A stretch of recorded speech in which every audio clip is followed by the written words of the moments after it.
Trust the guardians, trust the guides, trust the open and what's inside. When the moon is high,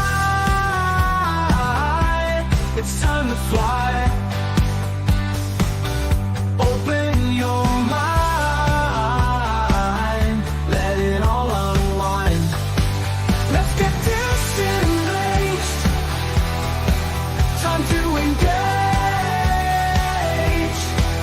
Turn another page, free from your cage. Get disenraged.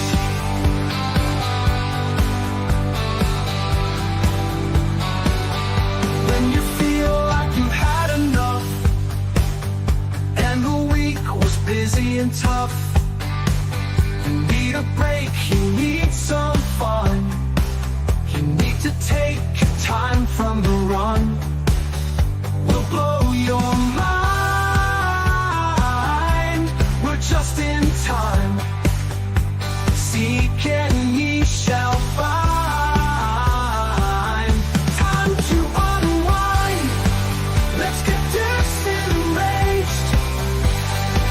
Time to engage. Turn another page, free from your cage. Get disenraged.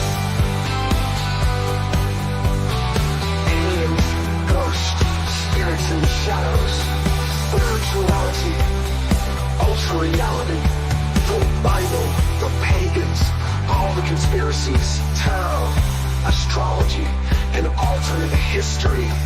Open your heart to other possibilities and get disenraged.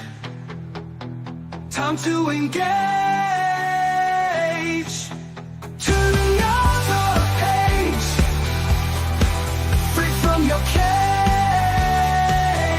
Get disenraged, disenraged, disenraged, disenraged, disenraged.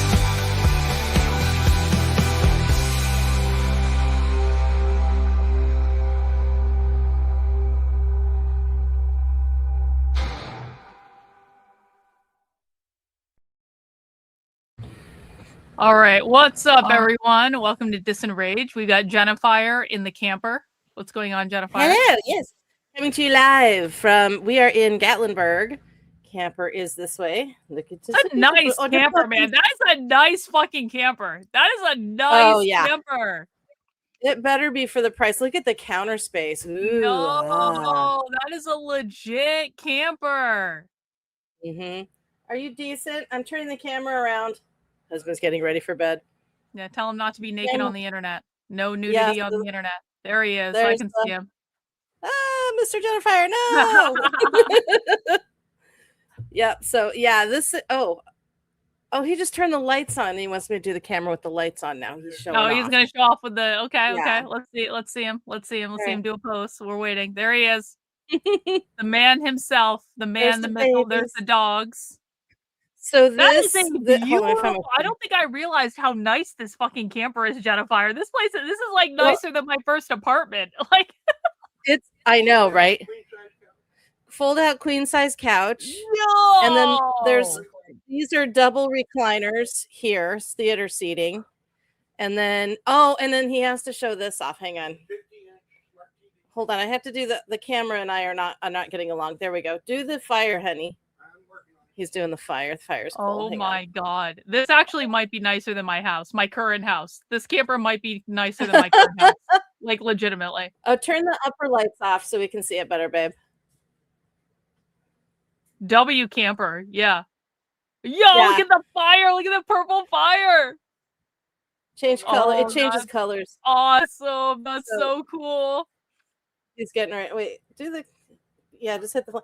And it can be a heater or it can be not a heater. There's red.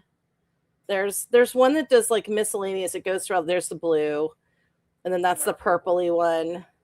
And then there's one where it kind of cycles through the different colors. Wow. Oh, it's like the fourth setting. Oh, it's the first one? Okay, well, just put it on the purple one. That's my favorite. And make sure the heat's not on because it's already hot. We don't need the That's heat. crazy. So yeah, this place is legit. I have a huge refrigerator, and I mean the floors are gorgeous. This is my little office space here. I'm in the dinette, and we have a full king size bed in the bedroom. Wow. And This is the nice. and the shower is huge. There's storage. There's so much storage. I packed. I'm 6'2". Yeah, husband is 6'2" and he can fit in the shower. Sorry if I'm freezing up a little because the internet's a little spotty, and it'll get better once husband turns off the TV because he's getting ready to go to bed. And since we're sharing bandwidth, it's a little spotty. It is what it is. You're coming through fine. Your sound is fine. So if you pause for a minute, it's no big deal. Victor installed a light that changes color in the kitchen this week, and he's very proud of himself. He has a little app on his phone where he changes the color of the light, and he can change it from warm to cool and change the brightness and all that stuff. I was like, okay, well, that's actually pretty legit, Victor. Okay. You know, the fireplace reminded me of it. He was proud of himself. Oh, he should be. That's cool. It's scary to try new things sometimes, especially with lights and stuff. And you want to turn it on and you just want it to fucking work. And there's nothing scarier about that than when you have a camper and you're like, please work, because there are so many horror stories. We've already had one repair and we need two more. Yeah, on a brand new camper. Our lock for our door, the deadbolt, broke. Like I turned it the wrong way and I'm like, okay. And I turned it the other way to try to unlock it. And it wouldn't turn. So I turned it the other way. I'm like, which fucking way does this thing open? And all of a sudden it went tink. And that's crazy. It just kept spinning.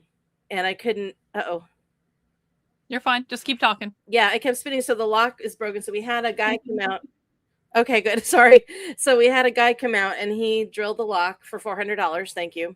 Could have done that for free ourselves.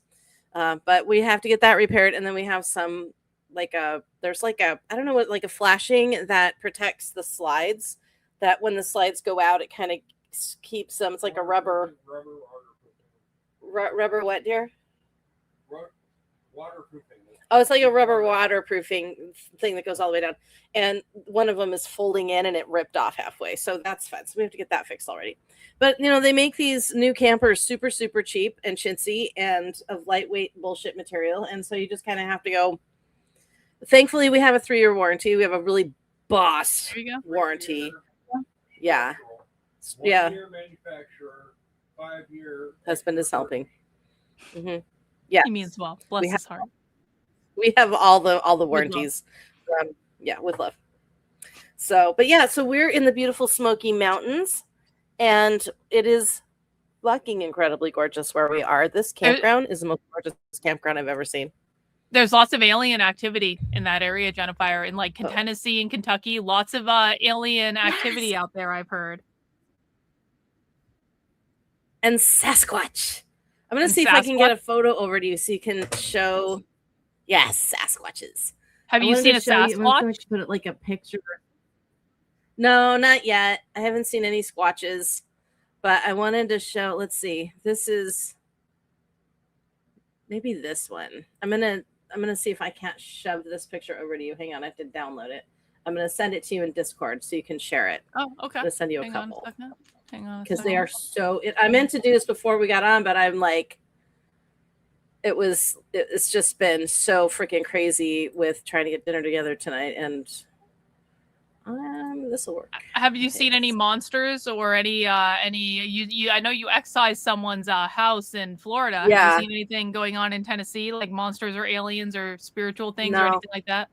It's been so with lots of butterflies, and it's just been absolutely beautiful and peaceful. And I haven't been that tuned in, if I'm being honest. Because I'm focusing on other things. I'm just focused on other crap right now. So I'm not that concerned. All right, here is. You're not that concerned with an alien encounter right now? I mean, that would be interesting. I'm not. Shoot. I'm not that worried about it. Like right now, I think it would be cool, but I'm not that worried about it. And because my concerns are right now in my physical plane. So my spiritual self, even though I can be dialed in when I want to be, I'm just not worried about it right now. Okay, here come photographs. Where'd they go? Here we go. Okay, so did I send you the same one?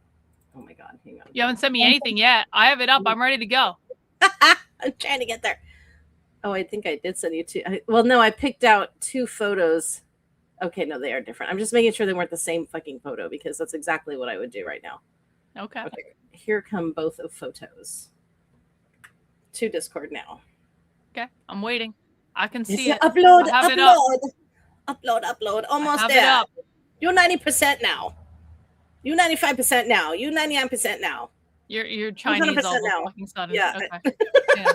There you go. Now, let me open these images in a new tab so we can see them without looking at my Discord directly.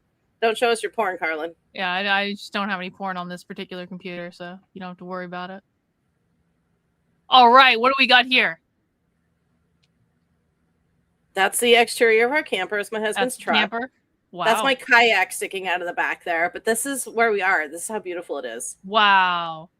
That's really, really pretty. And there's a river behind us. There's a creek behind us. And the dogs, we put them on their little, like, the stakes with like the zip line on it. They both got on that today, and they got to go into a river, or a little creek, for the first time in their lives. They got their little patties wet. Aww. They were super excited. They're just like all noses right now. They're so cute. That's so funny. They got to go swimming outside. Well, not so much swimming. It's very, very shallow, but they just got up to their little patty paw ankles. And yeah, I know. I've heard Appalachia is like crazy spiritual, and I cannot wait to tune in. I just don't want to tune in yet because you guys know I know how to tune it out too. That's called being protective of myself, and I'm doing that right now because I need to focus on my physical life and my family. So, but if something comes around, shields will go up for sure, and like we did in Florida. So now it's just very. I'm tuning into the peacefulness and the nature, and evil cannot cross running water. So I love that we have a creek behind us, but everything here, the vibe is so beautiful and peaceful and good. I have not felt one bad thing. Not one, not where I'm at. I love Tennessee. Tennessee does have a great vibe to it, honestly. I've always liked Tennessee. Yeah, it's even fantastic. in like Nashville, which is very like lefty city, it's still like nice, you know? Yeah, I have a friend. You're gonna love this. I have a friend who was a fellow musician of mine, a friend of mine, that we used to play open stages at the same places back in the day in Denver. She moved to Nashville, and she's a magnificent artist, absolutely stellar singer and songwriter, just one of my favorites, brilliant lyricist, very, very Antifa. And I did not know this until she started posting her protest pictures. And I went, oh no. Oh no. Oh no. No. She knows that I have supported Trump. She knows I'm a libertarian, and but I have to say she's one of the good ones. She doesn't like, well, we can't talk because we don't like the same political things. Like, she's like, well, that's interesting. I don't agree with you. I'll just do my thing. You do your thing. Like, she's really mature about it. And I appreciate that. I wish there were more people like that in the world. We should just be able to like have different opinions, honestly. Like I've reached the point with this shit where like I truly don't care if people agree with me or not. I do not care if people agree with me. I do not care if people like me. I am very clear that I am doing X, Y, B, and Z for X, Y, B, and Z reasons. And here's all the evidence I have about X, Y, B, and Z. And if you want to come and engage in this and help me research and do all this stuff, you can do that. If you don't want to do it because you don't like my politics, or you think I'm being stupid, or you think I'm boring, or like you think I'm mean, or whatever the fuck, we just don't have to be around each other. Like, the world is a big enough place, actually. Yeah. And if you can't just like fucking relax, yeah, or if you're just not interested in what I'm doing, we don't have to be around each other. It's fine. You can believe whatever you want. I don't care. Yeah. It's like really amazing. Go to your corner. I'll go to mine. There are plenty of people who agree with me to be friends with. I don't need you. Yeah. If people you're going to be a dick, that. I don't have time for it. Most people can't handle that. Grow a pair. Honestly, like most people can't handle that. They're just like, you have to want to be my friend. Like, no, I actually really don't. I actually like really, really don't. And if you're going to make my life more difficult, or you're going to cause me problems, then I don't want to be your friend. Yeah, my husband's laughing because you're speaking his language right now. He's like that. He's like, fuck you, fuck you, fuck you. You're cool. Fuck you, fuck you, fuck you. Yeah. Yeah. Yeah. That's exactly what it's like. That's exactly what I feel like. Yeah, anyway, I'm getting there. I didn't used to be that way. I used to seek approval really hardcore, and then I started realizing why and started fixing the problem, because guess what? You can learn and grow. And I did, and I did. I'm still working on some things, but hey, this, you know what? I ain't got the time. And maybe it's because I'm mature now, but we're maturing or maturer. I tapped into my husband's energy. I just, you know what? I don't have time for that shit. There are too many beautiful things in the world and too many great people and too many good things that need doing. I don't have time to waste on you and your bad attitude. Yeah, it's like we don't share the same values. Conservatives try to get me to like befriend them all the time, and then like, you have to say this. I'm like, no, I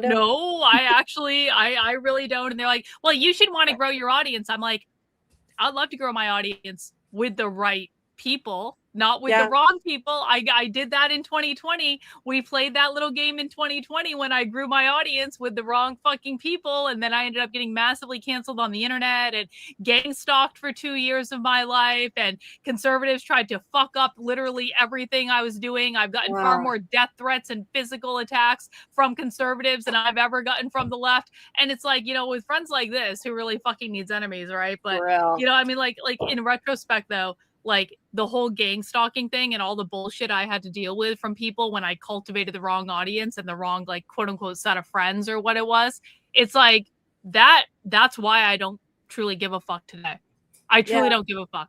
I have a ton of friends that like me for what I do, for like what I actually do, for who I am. For we share the same set of values. We don't agree on everything, but we can share the same set of values, generally speaking. And you know what? I can do my own thing and be very successful at it without dealing with your bullshit. Go away. Yeah, absolutely. Well, and when you're new and you're green, you don't know the criteria by which you should judge people or things. Yeah, and that's true. So that's why they call it a learning curve. You know, and so give yourself some grace. You learn very fast. Yeah, you grew very quickly. And so did the rest of us, because we didn't know either. We're watching you go through it going, why doesn't she just do this? Why don't you just do that? And then you tried it all and nothing worked. And we're like, what the fuck is wrong with people? So I think if the rest of us also got a little black pilled with you. It's like all those people who go ahead.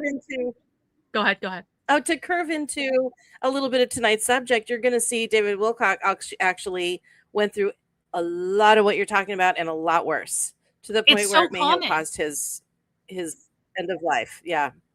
It's so fucking the common. Bullies are putrid. I am fascinated by this whole phenomenon that exists in these spaces. And maybe it's not just internet spaces. That's where I encountered it. But that's part of like why I became so fascinated with Nick Fuentes. I've actually worked on parts of a book about Nick Fuentes' cancellation and the pattern of it and how it overlapped with my cancellation and the pattern of it. Because one of the things I noticed when I first started listening to Nick and when I first really started going back into his history was that he has been put through the fucking ringer in ways that are really, really, really, really unfair. And when I really started, like, you know, coming to very much respect him, it was when I realized he went through so many of the same things I did, but on a much larger scale. And there are so many parallels between what he experienced and what I experienced. And he experienced it way worse than I did. And I will never say we experienced it on the same level. But it's just like, that's when I started identifying the pattern. And then I started talking to other people who have been on the receiving end of this bullshit. And now it's like every single time we see something like this happen, it's kind of like, oh, wait, here is the pattern again. Here is how it operates again. Well, for him, to the tune of having all of his financial resources cut off and shut down. I mean, that is absolutely should never happen to an American citizen.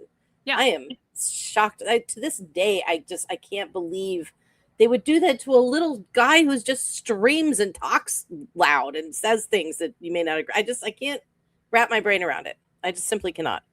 But it is what it is. How are you? You doing good?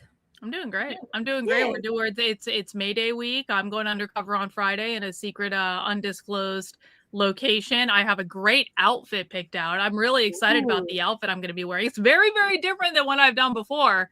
And so that's going to be interesting. And a bunch of us are doing that on Friday. And then we're going to come back and talk about it like later that night. That's going to be awesome. And I don't know, nice. I feel fucking great. Like I in no other, like I feel like something has shifted like around my birthday. not to make it all about me and being an Aries and all that stuff, but like I actually really do feel like a very substantial shift where it's like I feel completely locked into what I should be doing. I feel completely unbothered by all of the bullshit like that I've had to deal with, or even when people get in my face or say shit on Twitter, like I don't even care anymore. Like to the extent that like, do you know for the past like couple weeks, I've been going viral on Facebook and Instagram. Ooh. Like for some reason, like my short form videos are really like they're getting like hundreds of thousands of views, and they're getting all of these comments on Facebook and Instagram. I don't even fucking read them. And because I know from the notifications that pop up on my phone the level of stupidity that's going on in these comments now, I don't even engage with it. And that's kind of like how I'm coming even around to Twitter and YouTube and all this stuff. I just unblocked everyone, and I was like, you know what? Say whatever the fuck you want. I really don't give a fuck. I'm going to monetize all of you and all the shenanigans that's going on, because if I have more people commenting on my shit, I make more money. It's just the way it is. And if you want to have a bad fucking attitude, I don't give a fuck anymore. I am doing my thing. I am locked in. No one even comes close to comparing to what I do. Everyone fucking knows it. Cam Higby tried to come after me this week, and he called me a bottom feeder that tried to copy him. You should have seen the fucking replies on that post saying, Cam, literally go fuck yourself, you fucking asshole. And it's just and it was overwhelmingly everyone commenting on that post was on my side. And I'm like, you know what? I've done the work. I have the best community on the internet. It's not the biggest community. It'll never be the biggest community. We have people like Cynthia donating 5 channel memberships on DISENRAGE. W's to Cynthia. We love you. But like, it's like, I have achieved success. I am fucking good. I have nothing else to prove to anyone, and everyone fucking knows it. And you know what? They're going to do whatever they're going to do, and that's out of my control. You're the best. You're huge. You're amazing. We know. Everybody knows. And they can't even rip me for my weight anymore. And that's like the best part. They can't even fucking rip me for my weight anymore. It's just like, Yep. Well, you know, I really think that has something to do with your shift. Letting that go was a big deal too, because you do have to let go of that when you start those journeys. Anybody who needs to lose weight, you have to let it go mentally as much as physically. I mean, that was and another round of W's for Cynthia. 5 more channel memberships. Cynthia, come on, girl. We appreciate you. Thank you so much for the channel memberships. But like, no, that's very true. I mean, like, I think like I think that one of the reasons I was able to lose the weight so quickly, which I always said I could do. People didn't fucking believe me. I was like, I always knew how to do this. I fucking ran marathons. Like, what do you think what do you think I was doing? Like, but like, I reached a point of being ready to like let go of all the bullshit from the past several years. And that was why I gained the fucking weight in the first place. And it was like, and the minute the decision was made, and that was just going to be the way it was, you know? Well, and that's proven when they say when you're ready, it'll happen. And people go, but I've been ready for years, but it hasn't happened, has it? Which means what? You're not ready. Well, how come I'm not ready? I don't know. Only you can answer that. Only you can decide when the time is right. And that goes for fucking anything. You changing your job, maybe getting out of a bad relationship, starting a new relationship, getting a new place to live. I mean, change your life the way you want it. Make it look the way you want it. You can sculpt anything in your life, but you're in charge of it. You and you alone. Yes, there will be help along the way. Sometimes there's going to be speed bumps and hurdles, but only you can do the things to make your life the way you want it. And you don't get to sit around and go, my life sucks. It's like, well, then what are you doing about it? Well, I can't do anything about it. You're absolutely right. Yeah. I fucking hate it when people say that I can't do anything. Bullshit. You can't. Get up, go take a fucking walk. Like, make the decision. Grass. Yeah. Go, make the decision to stop eating carbs and sugar, just like I did. That's literally the biggest part of it. I like literally just made the decision. I am no longer eating carbs and sugar. And then I committed to the decision, and I acted in accordance with that decision. It's just like, when you're ready to do it, the decision is easy. It honestly was. And I went through horrible fucking withdrawals for like the first month and a half. I went through horrible fucking withdrawals. I was miserable for the first month and a half. But like, that was the decision. And so it's going to suck. You embrace the fucking suck. You get through it and like, whatever. Yeah. It's Anyway. overcoming anything that your body is used to is hard. So okay. Well, Anyway, should we talk about aliens? Should we talk about aliens now? are we ready? I'm actually not necessarily aliens, but David Wilcock. So go ahead. Yeah. So I know something about this. Sorry. No, I'm just like, I'm actually getting a little chilly. Oh, I know something about this. I don't know much. Sorry, am I lagging again? Yes, you're lagging a little bit. Okay. But it's going to clear up. It'll be fine. It's not your fault. It's all good. It's all good. So I know something about the David Wilcock the TV is off now, so. Okay. I know something about the David Wilcock thing. I don't know a whole lot about the David Wilcock thing because I never was really into David Wilcock. I know who he is. I've obviously seen his picture everywhere with the eyes and like all this stuff. And he's all over Gaia and like all those things. I know generally who he is. And I know generally that he was doing stuff around like aliens and stuff like that. And I know generally that he is alleged to have committed suicide. But several days before that, he seemed to release a video saying, I did not kill myself. And then all of a sudden, maybe not in so many words, but that's kind of like my understanding of it. And then all of a sudden, he turns up dead by suicide. And that seems a little mysterious. Can you fill us in on the David Wilcock thing and what we are watching tonight?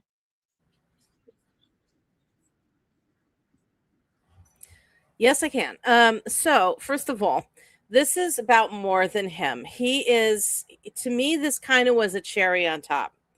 And let me know if I need to repeat anything if I get stuck or anything with the signal.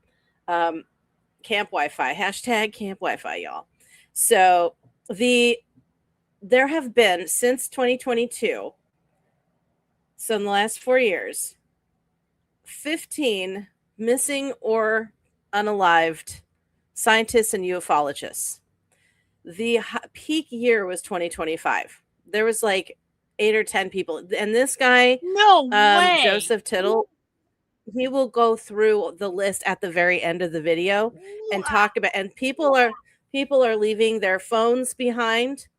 People are leaving like their keys, their phones, their wallets behind, and then walking out the front door and disappearing.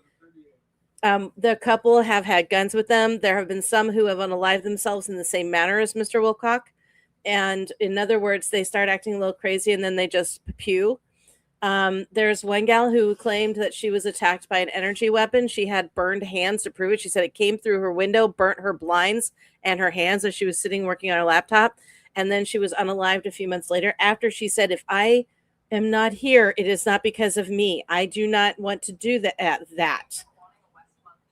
So there have been a lot of a lot of them are queuing in on this, and they're saying if I end up with self-inflicted unaliving, it was not me. And they're making statements, and they're doing it in places of record, tweeting, Instagram, emails. They're writing physical letters to friends and family because a lot of people this is happening to. And the weird thing is the families are playing ball. And what I mean by that is any of the bodies that they find are being very quickly cremated. And nobody is doing any kind of investigations. No one is doing any autopsies. They're just being quietly burned and put away. Wow. Some of the people that have been, let's say, not pew-pewed, there have been a couple of car accidents. The bodies are so badly burned, you cannot recognize them, but there have been no identification tests done. Again, no autopsies. They're just saying, oh, that's his car. That must be him. And then quickly, body goes away. This is not a coincidence anymore. Now, sure, people die and go missing and stuff happens all the time. But the weirdness, the high strangeness about all of this is staggering. David Wilcock has been going through a lot of hardship lately, and he just 2 days ago, and Joseph will play this. He 2 days ago said, I'm happy to be here. Scientists are dying and we all need to be really careful. And 2 days later, he pew-pewed himself. Now, in Nederland, Colorado, which is where David used to live, which is close, he was probably 20, 30 minutes away from where I lived. And it's way up. There's just a side road that goes into the mountains, and it just goes into a mountain community, and I mean forest. Left-hand canyon. Okay.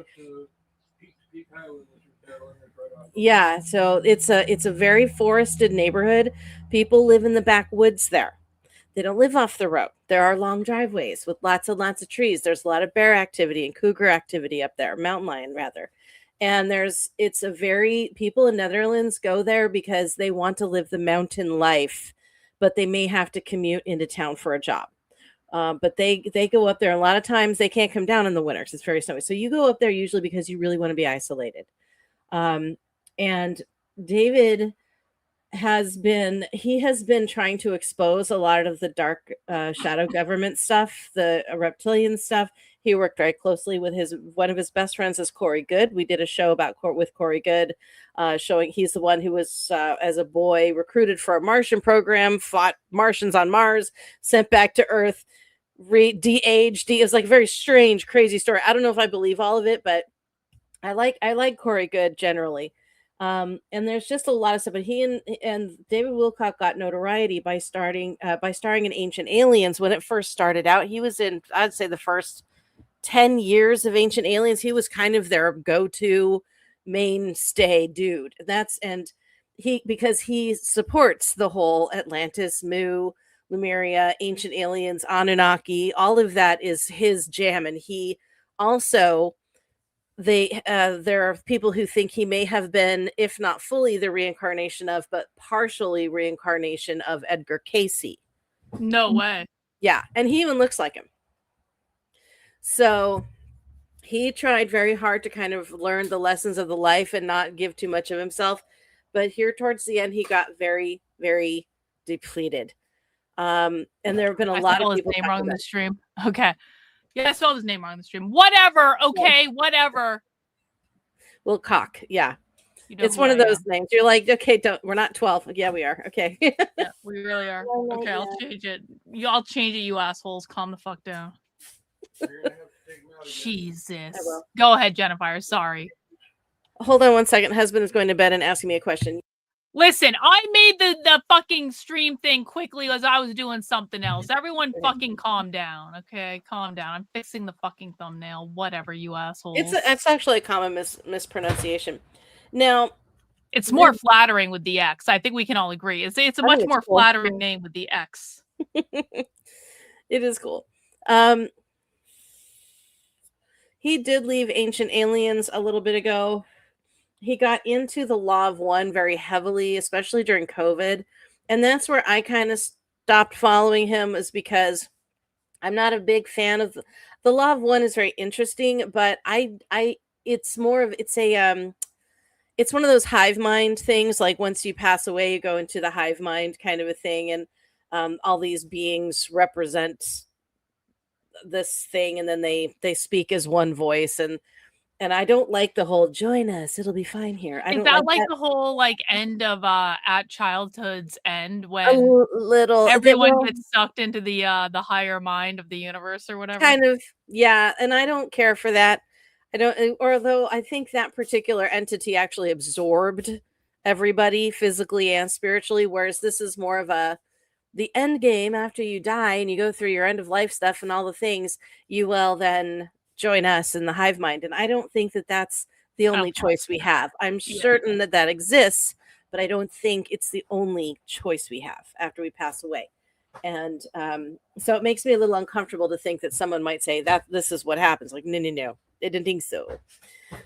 He also is the one who kind of talked a lot about what happens in between the life and death process. And this is why I'm very interested in his channeling, because now he's experiencing the stuff he researched. And and I'm not familiar with Joseph Tittle. I'm glad I came across him. I've been kind of looking through his channel as I was able to today. He's an interesting little bird. I like him. And then I'm sure Channeling Eric will probably do one as well, but she hasn't done it yet. She doesn't like to do it right after they die. She likes it to have a little bit of time. Every once in a while she does it right after they die, but usually she waits. Yeah. And this is the same thing Joseph Tittle said. He said He goes, normally I like to wait because it takes the passing on process. It is a process, and you want them to get comfortable and acclimated before you start asking and demanding them to talk to you. He goes, but David came through to me. He's like, he was just so accessible. I was He's like, like, okay. I have shit to say. He's like, Yeah. I'm ready. Like, let's talk. Yeah. And even David you'll hear him. He actually does say, yes, thank you, love. He actually does say, I wanted to do this before I completed the crossing over process because I needed to get this out as soon as possible. And that sounds like exactly something he would say. So I hope that answers everybody's questions about David Wilcock and what he was, who he was, what he was about. And the beginning of this video is a little tedious because it's like a lot of like up and coming, it's coming up stuff. So you can probably fast forward through that. Yeah. Fast forward through it. All right, cool. Well, let's get this party started, guys. Please make sure you mount the like button. This is DISENRAGE. We are not doing politics tonight. We are doing spirituality fun time. As a reminder, neither Jennifer nor I are Christians, and neither of us are going to become Christians. So if you're a Christian, you're allowed to be here. You're allowed to listen. You're allowed to ask questions. No proselytizing. No. We don't allow. No. This is our time. We don't come into your church and proselytize to you. You will not come into ours and proselytize to us. That's all we ask. Everyone be nice. This is chill. No drama, no shit posting. If you don't like what someone says, I don't really care. Keep it to yourself. Let's get the stream started and let's see what's going on. Sweet. Is betrayed, but he felt betrayed. He keeps saying to tell all my friends and family I'm sorry. I didn't think they'd push me to this point. It was so sudden, so random. And he makes me feel like they did this on purpose with the whole posing outside with the police officers making him make that phone call. He really wanted to get out of there. He knew they were in his head, and he knew that they made me do it. They drove me to it. He keeps saying it. They drove me to it. They made me do it. Wow. They got in my head. I think they got in my bit spirit. Of the brain ray going on. And I should have known better, he says. I should have known. I should have known. I did know, he says. I did know. He had a lot of digestive stuff going on. He kept talking about his stomach, and he's talking about how they messed with his frequency. They messed with his energy. Is that what they were doing in the woods? David, tell us about the other scientists. Is it all connected? He talks about working on things on the side for a while that they didn't want anybody to know about him, the people he was working with. And he makes me feel like they did this on purpose with the whole posing outside with the police officers making him make that phone call. He really wanted to get out of there. He knew they were in his head, and he knew that they were sending vibrational energies to him from, I guess, behind his house. I really never thought that it would lead to this. Tell everybody I'm so sorry, he says. That's what he's Tell still everybody doing I'm so sorry. It makes me feel like one of his close... I kind of like the coming up stuff. As like a preview of what we're going to get. I thought you meant he was going to be shilling products and stuff like that. I'm like, this is actually making me very excited to watch this whole thing. Actually. I like this channeler too. I think he's legit. I think otherwise I wouldn't have brought it here. I like him too. I already like his energy. I feel like, yeah, I agree so far. Yeah. Friends, several of his close friends, but one more than ever, is also in danger. Is the next target, he says. Please warn them. Spiritual medium Joseph Tittle welcoming you back to the Love Shack studio. By now, you are very, very aware of the very sad incidents that played out in Colorado on the morning of April 20th, revolved around the famous author and one of the co-stars of the show Ancient Aliens, David Wilcock, who we are being told eliminated himself and took himself off this planet. But is there any truth behind this? Well, I do assure you that what I tapped into and some of the information I have today to present to you, along with that, he definitely did eliminate himself. But why exactly? What played out on the morning of April 20th, 2026 that led David Wilcock to make this decision? Today, I'm going to work on tapping into the energy and the spirit of David Wilcock. And I'm going to channel through as much information as I possibly can from him so that we can maybe get a little bit of an understanding of what exactly happened. Perhaps he can also maybe clue us in a little bit on all the other missing scientists and experts who revolved around both nuclear energy, alien technology, and free energy. All those things. All these people that are missing. We're up to 15 now. We're just learning more and more, including the guy They did it who to did he work for? Tesla. NASA, who we found Yeah, out they last did. year Yeah. burned in his Tesla, was found burned in his Tesla. And there's just so many. Is it the end? Is there more to come? Perhaps David can clue us in on that. To tell you a little bit of what came up with this concept of connecting with him, it was not a thought that I had at all. I was just looking at what happened to David with the concerns of all the missing scientists. And today's Saturday, what's today's date? The 25th of April. So it was 2 days ago. So Thursday, the 23rd, when I was thinking about this, and I actually got this connection to David's energy. Wasn't expecting it at all. And he started to tell me a bunch of things. And I said, wait a second. Like, should I write this down? Or no, I want you to tell people this, put this out. And here we are. So we're going to make that connection today. I smudged my space beforehand with some sage. We got the candles going, the fresh flowers to honor the spirits. Let's see what we receive. And then when we're done through with this channeling, I have some video clips to show you and a lot to talk about revolved around David and the missing scientists. So jump aboard, friends. Here we go with channeling David Wilcock. First, I got to pull up his picture to reconnect to his energy, because I'm pretty sure that I was looking at David's picture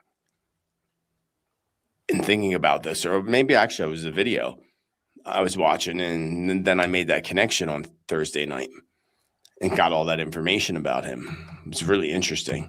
And I asked, should I write this down, or am I going to get this information and continue to get the same information again? Oh, I'm going to give you a lot more information than that, he said. So this should be interesting.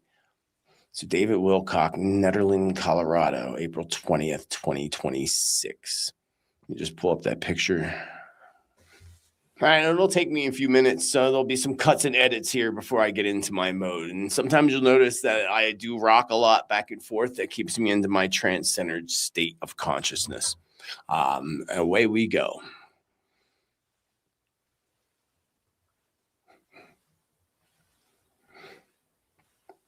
All right, I make that connection with David in his spirit.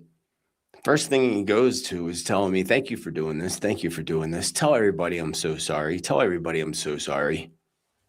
Thank you for doing this. Because he's got a very sweet energy. Very sweet energy, for sure. So David, tell us what was going on. So much was going on.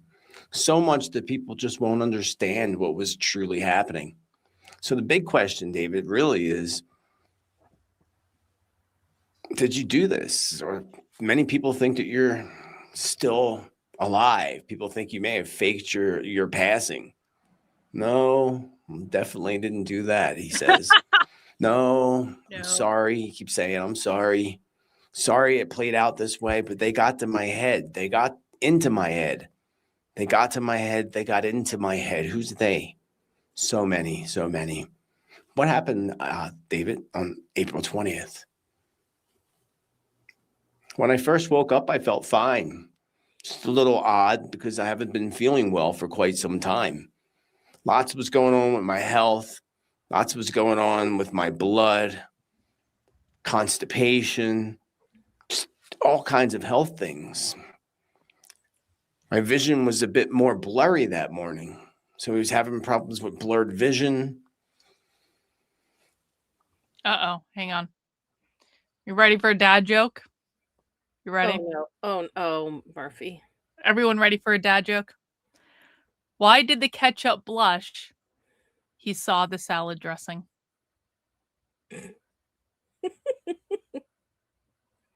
Thanks, Murphy. Appreciate you. Love you, Murphy. Thank you.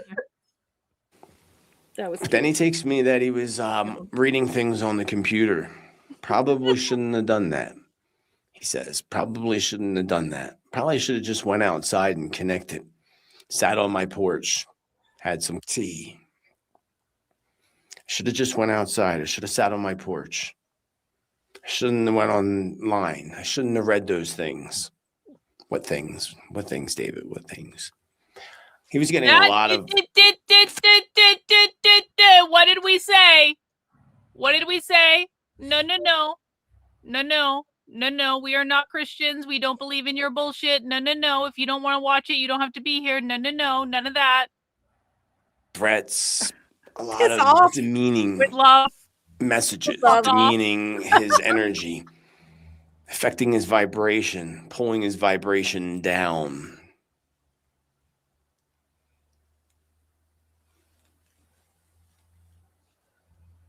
He found out in the morning that he was betrayed more than he already knew he was betrayed, but he felt betrayed. He discovered that some of the information that he put out was coming from false sources or false information of somebody that he truly trusted. And then he says he developed a lot of trust issues over the years because of betrayal. He keeps saying to tell all my friends and family I'm sorry. I didn't think they'd push me to this point. It was so sudden, so random. I realize now that I could have made decisions differently. But I was very weak, very depleted, overwhelmed. And then he shows me there were so many issues revolved around money and finances. So, hang on. But now, David, a lot of people. Go ahead.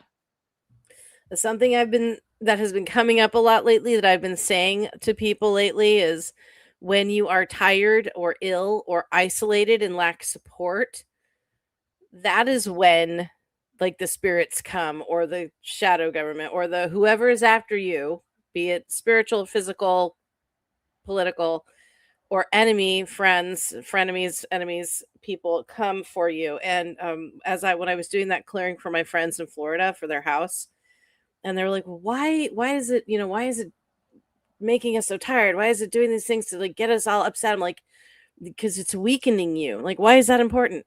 Because it's easier to kill a weakened and tired gazelle than a fresh, rejuvenated one. Mm-hmm. So they will wear you out. That is the tactic of evil and the dark ones, that they will wear you down.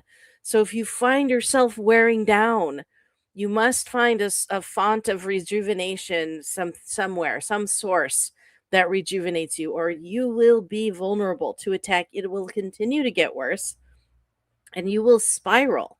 And so just be self-aware. Like if you really feel like you're diminishing, reach out to somebody, or find something that makes you joyful or happy. Get out and be with people to bump energies with, so that you're not feeling so shriveled up and alone.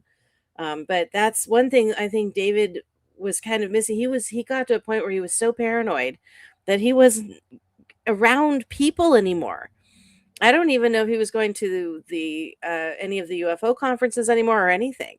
Like he was just very, very isolated. And again, that's why I say about Netherlands. A lot of people do that in the Netherlands because they want to live sort of the hermit mountain life. And I think he got to a point where he was so paranoid, and all of the death threats and everything he was getting just compounded it. And he got more paranoid, and his energy got very compacted. And I think that's why they were able to get to him. But I also think that there is a technology, and it's even on the news. They said they used it with Maduro in Venezuela.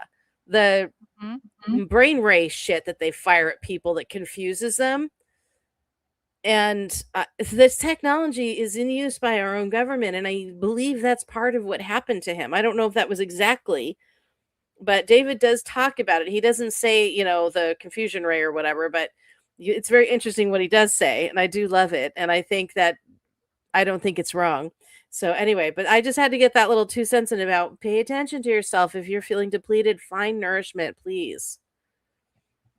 People speculate that you have a lot of money. No, not at all. They really drained me dry. Who's they? Lawyers. He goes, the so-called justice system. Okay, so I wasn't aware of that. Still happening. So a lot of things going on with legal. But he also gives me a sense that he was paranoid. He felt like he was being watched from the woods in his house. Were you? I believe so. He says he's got, again, He a probably sweet would. energy. Hmm. I believe so, yes. If you believe so, then it must be so. But you did do this to yourself. Oh, yes. Yes, I did. But they drove me to it. They made me do it. They drove me to it. He keeps saying it. They drove me to it. They made me do it. They got in my head. They got in my spirit. It almost makes me feel like my soul was captured. Interesting. So, what was watching you in the woods? Was it behind my house? He keeps saying behind my house. The trees behind my house. You weren't delusional or having paranoid delusions? Absolutely not, he says. I might not have been well, but I was in my mind until they got in my head. They got in my head. And I should have known better, he says. I should have known. I should have known. I did know, he says. I did know. Puts his hands out. What can we do? He also makes me feel like they may have made me sacrifice myself for them. But it comes down to being a sacrifice for the truth. And in that turn, what comes from this, he hopes, is that truth. And he shows me this will come out. This will come out.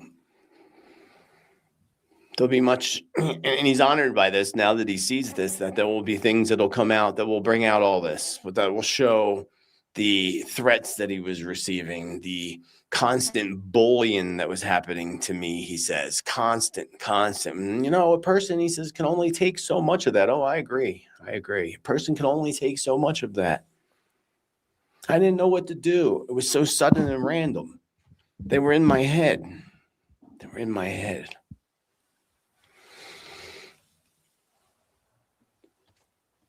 He had a lot of digestive stuff going on. He kept talking about his stomach, and he's talking about how they messed with his frequency. They messed with his energy. Is that what they were doing in the woods? Crazy. He said, perhaps, likely so. But going back, who were they? Were they human? I don't get an answer. Why don't you answer me on that?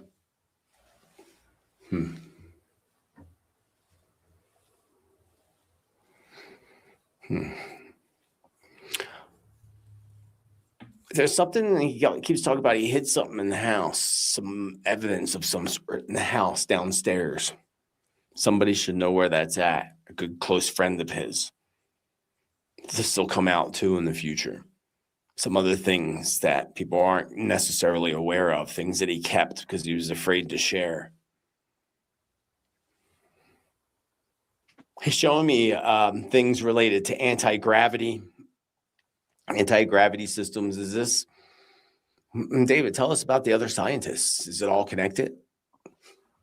He shows me the spider web. That could also be my spirit guides, the web of darkness that we talk about all the time. It's all weaved together. He tells me a few of those scientists are still alive. They were kidnapped and being held. But the rest are gone. And some are going to start showing up, he says. Some are going to start showing up because they know that can you again tell us they? The dark government, the cabal. Okay.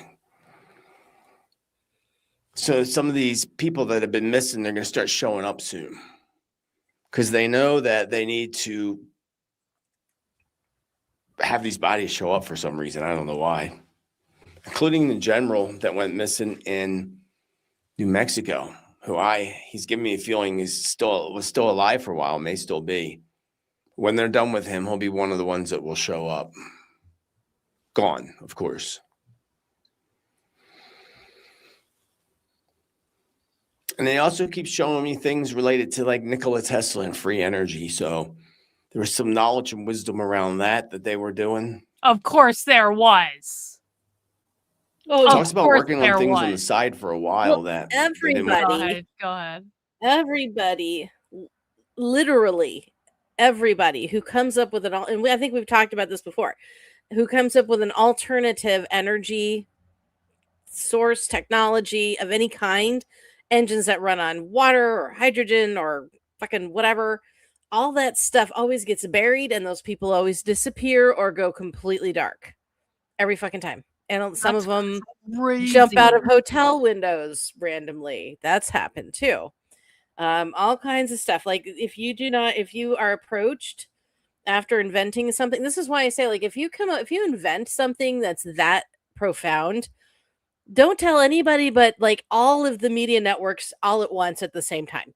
But don't tell fucking anybody else. Yep. Get YouTube, get fucking Instagram, TikTok, Twitter, all of the CNN, all of the news people, all of the streamers say, I've got this thing that's going to change the world. Get everybody there and then reveal it and show it and prove it. And then if you're unalived after that, now everybody has seen.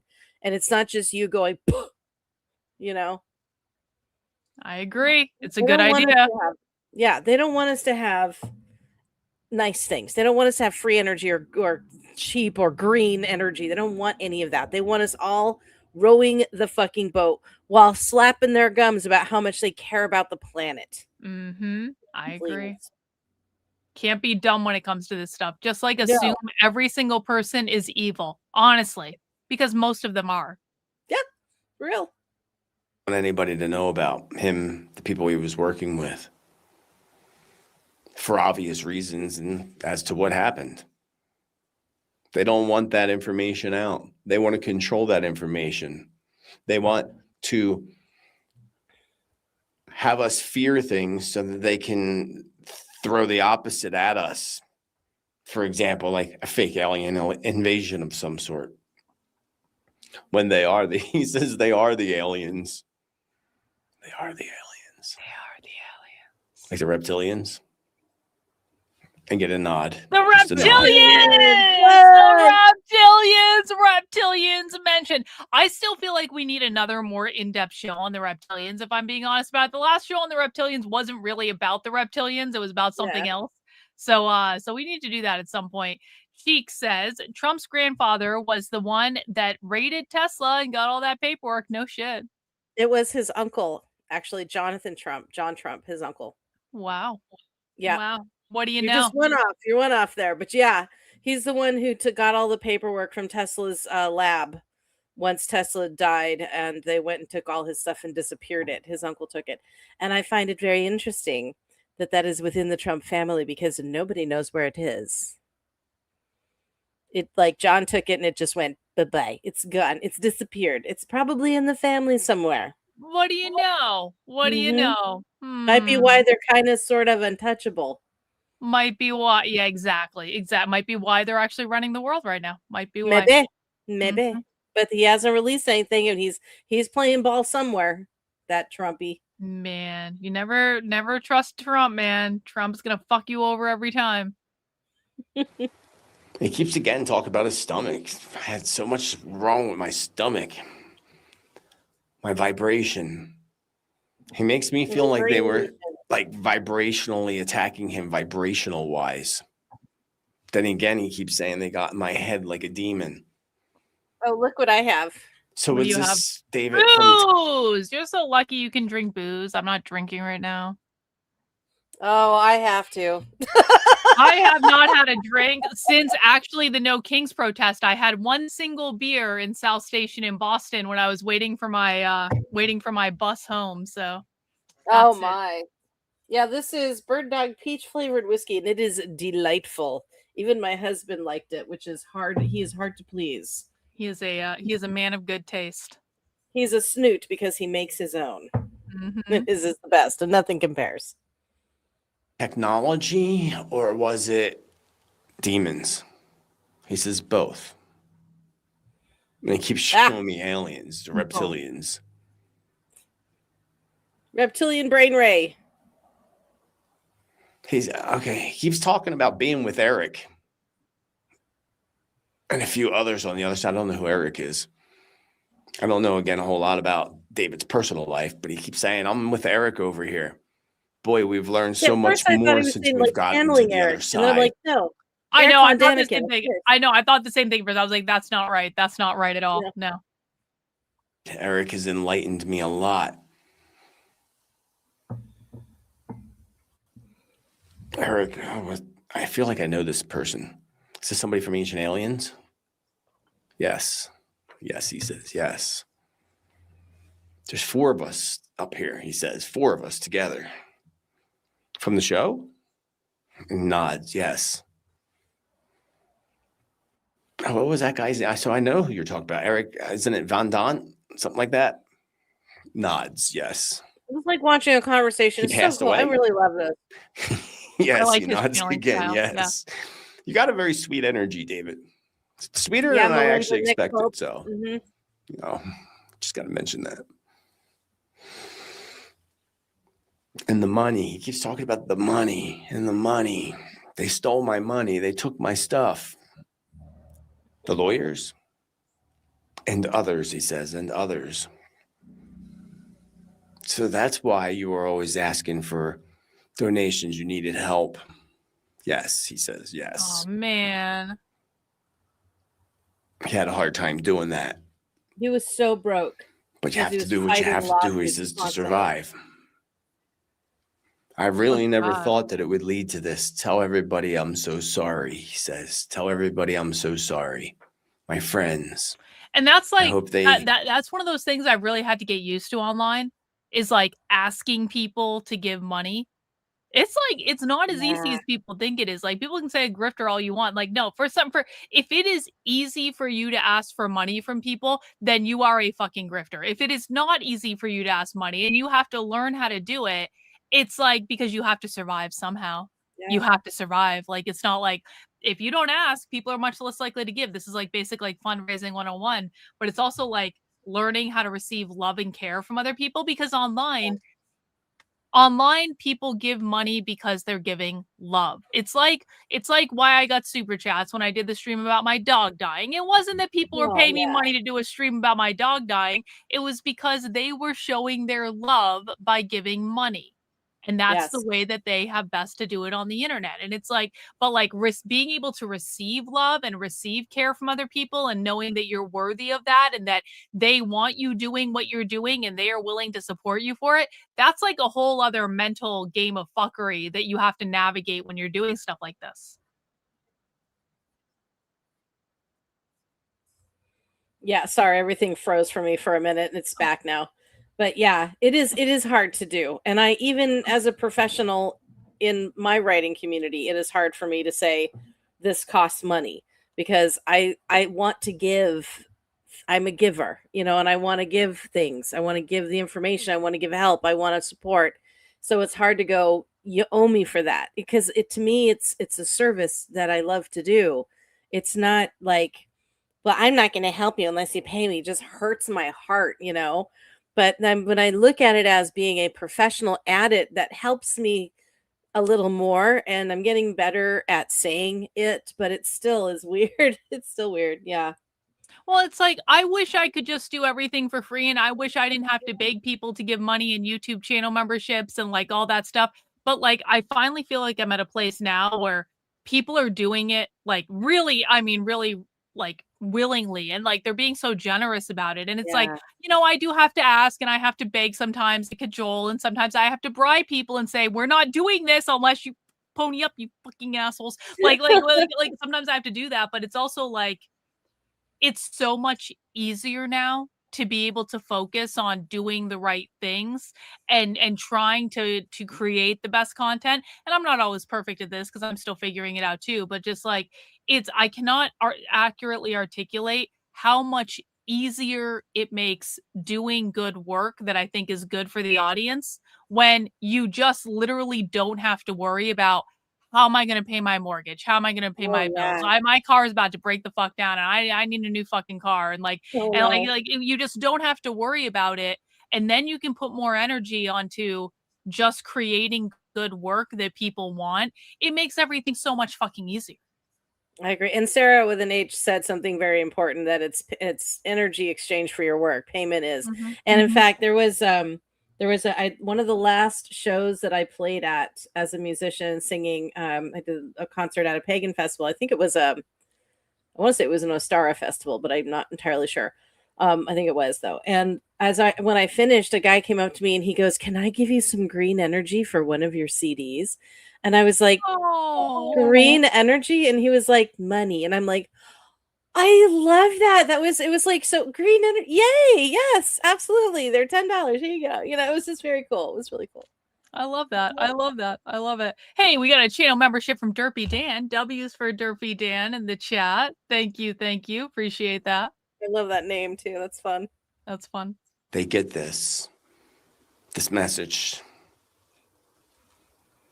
They got in my head. He keeps repeating that. They got in my head. Oh, yeah.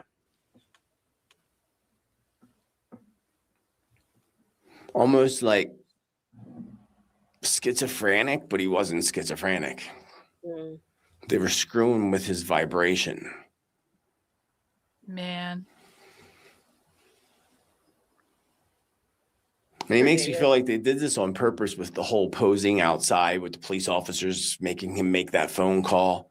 He really wanted to get out of there. He knew they were in his head, and he knew that they were sending vibrational energies to him from, I guess, behind his house. He said, that's why I called them. Get me out of here. I need to get out of here. And he left the house. He got out of the house, went out front, knowing that it was coming from out back. Then he feels like I made myself more vulnerable when I went outside. I didn't realize that. Being in the cabin was more protective. Not completely, but more. And they wanted it to play out this way. Can I just share something that To I make don't me know, look crazy. people may or may not believe just happened? I suddenly keyed into a presence right here. No way. Mm-hmm. Jennifer's channeling, guys. I don't know if you saw me talking to someone. It was David came down and said, "Clears the bell. I just want to thank you." Well, he started talking and then it got garbled, and I was like, so I kind of centered. And I'm like, why would you bother with me? I'm nobody, right? But he's keying in on that we're sharing this, that people are paying attention, that people love him and are gathered to honor him. And he said, once I relaxed and opened and said, go ahead. And he said, I just want to thank you for sharing this with everyone. It really means a lot that you're getting this out there. That's why I did this. And I just said, you're welcome. Thank you. I'm glad you're safe. We love you. And he's just kind of hanging. He's really happy. Wow. He loves that this is happening. I have chills right now. I have goosebumps up and down my body right now. I feel like emotional. I absolutely do. It's really hot too. That's so fucking cool. Okay, maybe I feel like I overlooked David Wilcock when he was alive. Maybe I need to go back and watch some archives now. Now I'm actually feeling it. Okay, that's awesome. He said something about, it's so funny. I feel more important now that I'm dead than I was when I was alive. I mean, but no, great but sense of humor. But I mean, but no, like really, I think that like the impact that he's probably going to have doing stuff like this will maybe actually be more important than what he was doing when he was alive, and he was, not in a great place with a lot of things. He said, I said as much. And like, yeah, he actually says that here. He's like, this is going to be a door opener. Like this is the thing that this event is going to cause people to queue in more than they did before. Like he was really big. They really made a mistake going after him because he was a big personality. Millions of people know who he is. And the fact that this went down the way it did, and the kinds of people who loved him and followed him know better. They're not fucking with your average dumbass. They're fucking with people who are very spiritually advanced, who practice, who meditate, who are very cued into all of the universal energies and the things that are going on, the dark ops, the dark government, the shadow government. This was the wrong crowd to fuck with. And it's going to help people become more aware because they're going to start paying attention to this now. So Yeah, Wow. Reagan wants to go back to where he showed up. Yeah, he's just, I can just kind of feel joy. He's starting to leave now, but I can just feel the joy from him, and he's stoked that this is happening. Oh, Yeah. everyone said love to David. We appreciate you, bro. Thank you for paying us a little bit of a visit. That's awesome. I just felt like I'm shaking. I can't talk. I just met one of my heroes, kind of a thing. I'm such a fan. Isn't that Oh, cool? I'm gonna cry. Oh, it was so beautiful. Whew, I gotta come down. Now I'm hot. Now I'm all heated up because I'm all energized. Whew. Oh man, that's exciting. Jetfire's first on-stream channeling, and it's David Wilcock while we're watching him being channeled on another show. He's so open. He's so friendly. That was really precious. I really apprecited that. That was man. Oh. Well, now we've got one under your belt, Jennifer, and next week we're going to do Hitler, okay? No. No,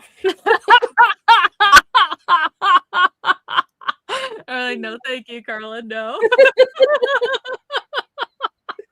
No, because next Tuesday I will have just moved again because we have to switch campsites on Monday. So next Tuesday is going to be another crazy day. Don't make me channel Hitler. That's awesome. I didn't even know you could do that. Oh yeah, I do it all the time. I just don't advertise it. Jennifer's holding out on us, guys. We could have had channeling with Jennifer every single week for the last 2 fucking years, and she's been holding out on us. Can you? When they talk. I hear voices and conversations and shit very often, and I just don't like to say it because it's something that I just keep to myself unless asked, or if they're coming through and they're like, "You need to say this." Well, okay, I'll say it. God, fuck. Leave me alone. Well, I mean, I appreciate the contact, but you also have to be very scrutinous as to who you allow. But that was just such a beautiful golden pink energy that came from him. It was so beautiful. Oh, oh my God. Ooh. Is he gone now? Yeah, I feel like he's gone, but not distant. I feel that connection. Yeah, I feel connected, but I don't feel like he just wanted to say hi, thank you. Yeah, he doesn't want to get let's have a conversation now. Mm-hmm. But I mean, and I don't know that I want to. It's been so long since I've had a full session. I mean, the hi was actually pretty fucking cool. Yeah, if we're being honest about it. That was cool. I really did get I got goosebumps up and down. I could feel something too, but I don't receive it in the same way that you do. So I could definitely feel something, and then I felt it go. Yeah, it just when they release, but I feel that kind of, it's almost like a love connection. When you meet someone that you really like a hug. It's like a hug. Yeah, It was like a hug. Yeah.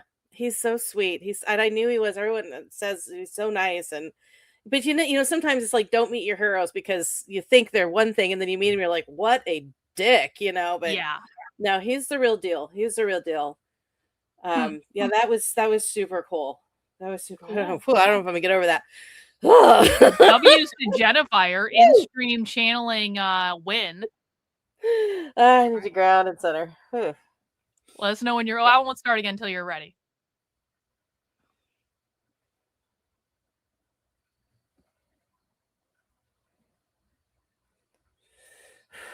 Okay, I'm good. Easy, he says. They want to make me look crazy. And then he laughs. He says, I know I had some crazy information that I put out to people that people were having a hard time gripping or believing. But they'll find out that it wasn't all so crazy.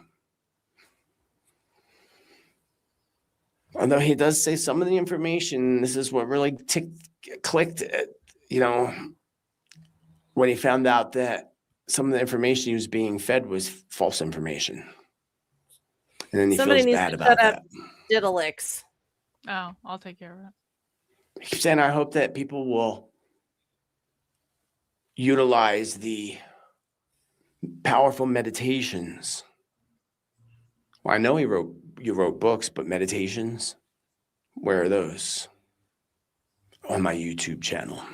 Okay, I'm going to go look for them myself. I'm going to go look for those too. Especially the last one I did. Download them if you can before they disappear and take them all down. Ooh. It makes me feel like one of his close friends, several of his close friends, but one more than ever, is also in danger. Is the next target, he says. Please warn them.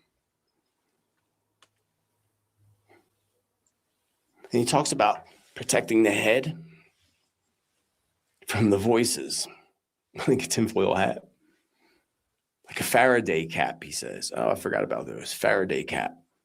I should have had one on. Not that it would help, he said, because they were determined to make me look crazy. They've been coming at me for years. For years. It was depleting me, depleting my energy. He makes me feel, and I don't think this is necessarily coming from him, this could be coming from my spirit guides, but I get this feeling that some of his food was being tainted. Some of his food was being tainted, and I don't know if that's literal or vibrational.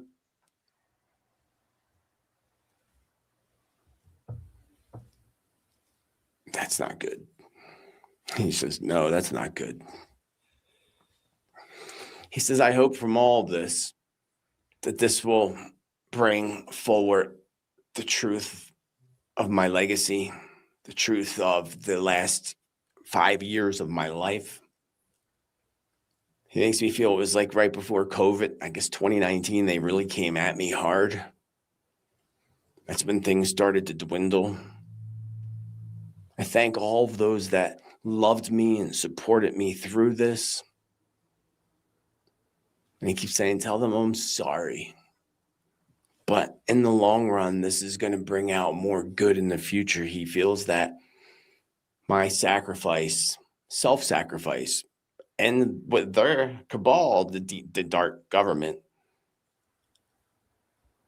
is calling their sacrifice. He's turning it around. He's flipping. He's like, no, this will be my sacrifice to the world to bring out the truth. And it's coming. He's showing me some type of a documentary film coming out in the coming year that will help bring more light to what was going on in my life, he says. How badly I was being attacked. How much love and support I had from friends that are likely playing in their minds right now what they could have done to maybe prevent this from happening. So they were determined. They were determined. There's nothing you could have done. There's nothing I could do. It was so random. The previous few days actually felt like things were getting better, especially after my last broadcast. I felt so much support in that broadcast, so much love. I felt things were getting better. I was finding out the causes or the preventions and the solutions to my health. He said, I thought it did have to do with my lifestyle, the stress, and the foods that I was eating. But now that I'm here, I realize that there was a vibrational attack happening. And an attack on something he was eating. I feel like that ingested attack, whatever they put maybe in his food, I feel like they may have actually went in his house when he wasn't home and put something in his food. I felt like that occurred a couple of years ago. So I don't know how long it's been that his health's been going down. He says years, few years since then. Now he's aware of this. See, when we get to the spirit world, we learn so much more. We could see through and look back at that time. I am fucking terrified to look back at my life and find out what is actually going on after. Maybe not terrified. Terrified is not the correct word, but like, I know we have to do a life review after we die. I get it. Okay, and we're gonna have a different perspective after we die than we would have as we're human beings. But man, there are some things that I just don't want to look back at. I don't want to. I don't want to fucking know. Okay, whether it's directly just involving me and my bullshit, or it's involving what actually happened in my childhood. Whatever painful memories have been blocked out of my mind forever. Because I know I cannot remember a lot of my childhood, Jennifer. I fucking can't. And that's not to say I necessarily think abuse happened or anything like that. I don't know. I truly don't know. I blocked out like huge chunks of my childhood. So what the fuck is going on there? And so, but like, I was like, I'm like, I don't want to do it. I feel like since we are not our whole selves here, right? We're part of ourselves here in a new experience, in a brain that's making sense of things. When we go home, it's going to be the life review. I feel like is going to be like watching someone else's life, like a home movie of family and friends. But I don't think we're going to sit there and go, oh my God, what the fuck did I do that for? We're going to be like, I remember that shit. Oh boy. Yep, that was a thing. I don't think we're going to be as emotionally, like, we don't have shame over there. We don't have these emotions are very, like, I really fucked that shit up. Yeah, it's going to be more of a laughter oriented thing. I think there will be moments where we're going to be like, oh yeah, that was hard. That was so hard. But it's going to be like watching your favorite movie for the 25th time or watching one that you haven't watched in 20 years or 30 years. And then you go, oh, I forgot all about this part. Yeah. Yeah. And it's just going to be real interesting. And I personally, I'm a little teeny self-absorbed, just a little bit. I know nobody could tell that, but I'm a little teeny beanie self-absorbed, and you're I do love it. Okay, I love Capricorn. it. I knew. It's fine. I'm an Aries. I understand. It's fine. I just own it more than you do. You want to be fucking covert about it and act like you're above it all. And I'm like, no, I'm a fucking narcissist, and it's all about me, and I'm incredibly fucking selfish. And like, I know that. Like, I can't wait to see my life review. Like, yeah, show me my whole life. Yeah, how much time do we got? Can we watch it twice?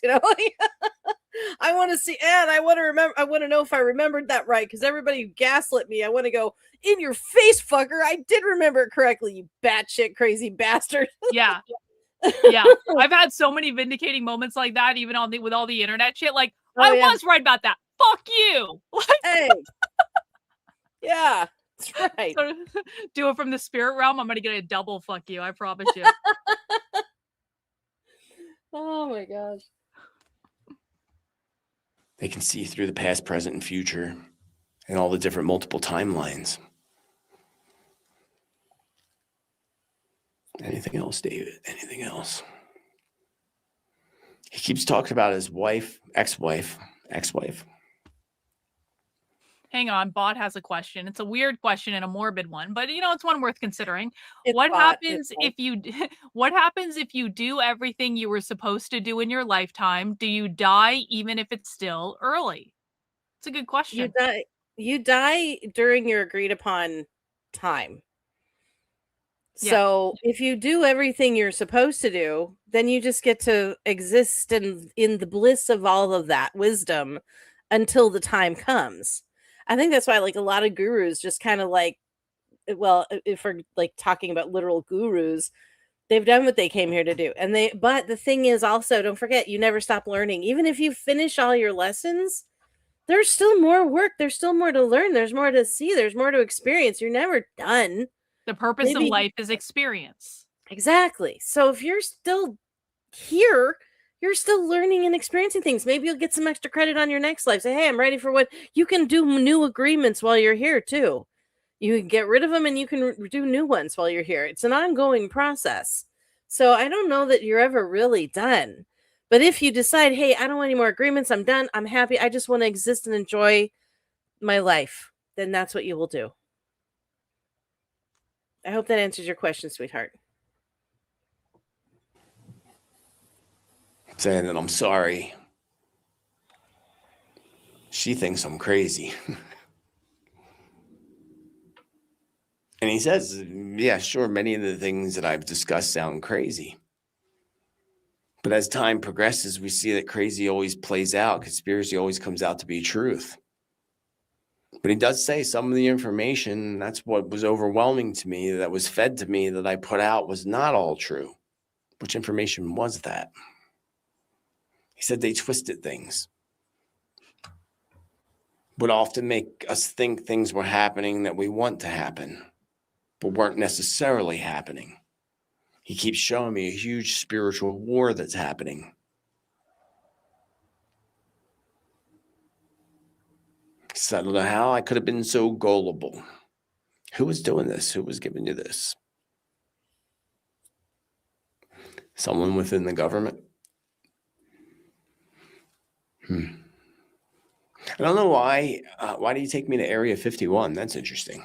Yes, why He indeed? takes me to Area 51, and he also shows me Stephen Greer, Dr. Stephen Greer. Stephen Greer! So how's this all Oh, yeah. connected?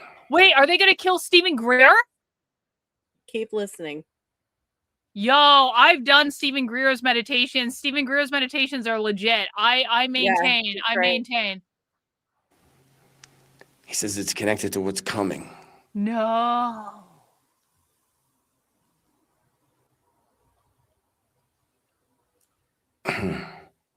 Others need to be careful, maybe even Stephen Greer. He says everyone needs to be careful that's speaking any kind of truth, even if they're insiders for the government or the three-letter agencies. They're just being used. Some are being used to put out information. Their lives will be in danger too.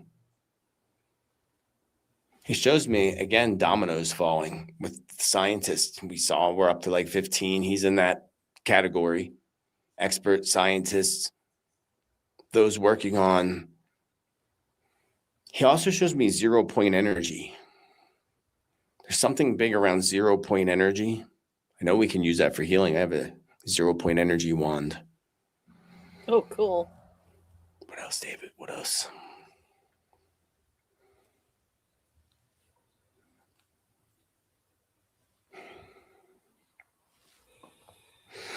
David keeps bringing me to the month of May, so I don't know what's happening in May. Revelations. Ooh. No. Revelations around. He shows me revelations with UFOs and aliens, but of course we should know this, but he's reminding us not to believe everything the government pushes out in our faces. There is a project plan being orchestrated by the dark government, shadow government. He chooses shadow government. He corrects me, shadow government. Isn't it the same? Yes, it's the same. But I like shadow. Okay. An orchestrated plan, a project plan around this UFO alien thing. Bringing out truth, some truth, but covering it with a lot of falseness and fear. They would never do that. Come on. No. While trying to prevent, especially Americans, but the entire world, of recognizing the technologies that our governments and shadow governments already have revolved around anti-gravity, anti-propulsion, and free energies are the big one. He keeps saying free energies are the big one. Free energies are the big one. What are we It's fighting coming, over? They know it. They're trying to stop it. They're trying to stop anybody involved in it. And he shows me the same thing that I've said in the past from my spirit guides. There's an awakening coming of knowledge. And Go ahead. If we truly can rid ourselves of our dependence on fossil fuels and even solar and wind, because honestly, it's the technology is just not there to be good enough for us to provide for us. But if we truly can find some kind of alternate energy source that is cheap or free, it is over for every government on the planet. And they know it. That's why it all gets suppressed. That's why people are dying. That's why people are disappearing. And I for one, cannot wait till somebody finally goes. I mean, and people have been talking. Alex Jones talked about this. David talked about this. All these, I think even Stephen Greer's talked about this. Like everybody, David Icke's even talked about it. Like everyone's talked about. This has gotten George Norrie, freaking Art Bell. This has been covered up and covered up and covered up for decades. Because if they lose their control over our energy, our ability to have power, and I mean electricity, it is over for all of them. If they lose control of that, fucking, oh, I just can't wait. Talk about chaos. What else can they use to control us? Other than, of course, they'll just find something else to scare us with. But can you imagine? Indeed. Wisdom where people are going to start remembering. They're going to remember who they are. They're going to start remembering things like how to do free energy. And when everybody starts creating their own little free energy machines, it's going to be a little hard for governments to take everybody out at once. They know it's coming, he says. He shows me the golden age. She's funny. The golden age isn't Trump's golden age. The golden age is God's golden age. Two separate entities, two separate periods, two separate tie lines. The God's golden age is the golden age where everybody does come together. And he shows me the deep staters, the shadow government, it's all collapsing from within. Good. That's why they're working so hard to cause these conflicts and cause these global conflicts, war with Iran, all this. They're all to throw us in a vibrational whirlwind or tornado, to throw us off focus. David says, thank you. Tell everyone thank you for the prayers. Thank you for praying for me and praying for my spirit. He puts his thumb up. I'm okay now. I'm okay here. I'm okay here because now I know that my death is going to bring out so much more the truth that I've been trying to enlighten people about for so long. Go ahead. This is what he was just saying to me a little bit earlier, was this thing that this is important that people are gathering and seeing this, because this, and that's what this guy's getting now. He's like, it's going to enlighten people that his death is going to be like the showpiece, or, you know, something that opens a door. I don't know. I'm not saying it properly, but yeah, just listen to what he's saying. Well, it's probably like the smoking bullet to get everyone to actually pay the fuck attention to what's going on. Because not like people haven't been paying attention, but like, yeah, some deaths are more impactful than like others, right? Yeah. He puts his thumb up. I'm okay now. I'm okay here. I'm okay here because now I know that my death is going to bring out so much more the truth that I've been trying to enlighten people about for so long.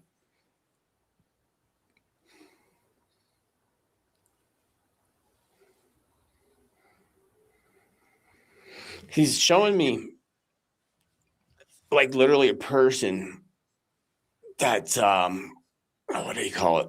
Drawing a blank. What do you call it? David, what do you call it? Transforming.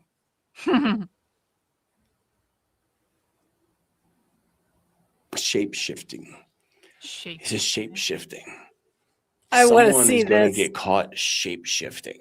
Yo! Yes. You mean like we're going to start to see them shape-shifting? Who's they?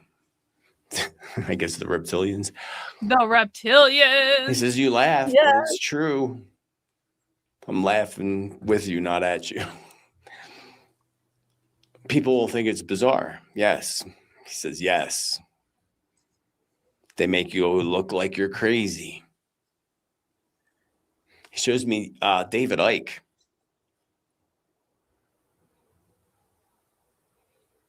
It makes me feel like David Icke is another one that needs to be very careful now. He's on the list. Oh, no. What list? The list of takedowns. There's a list. He knows about this list now.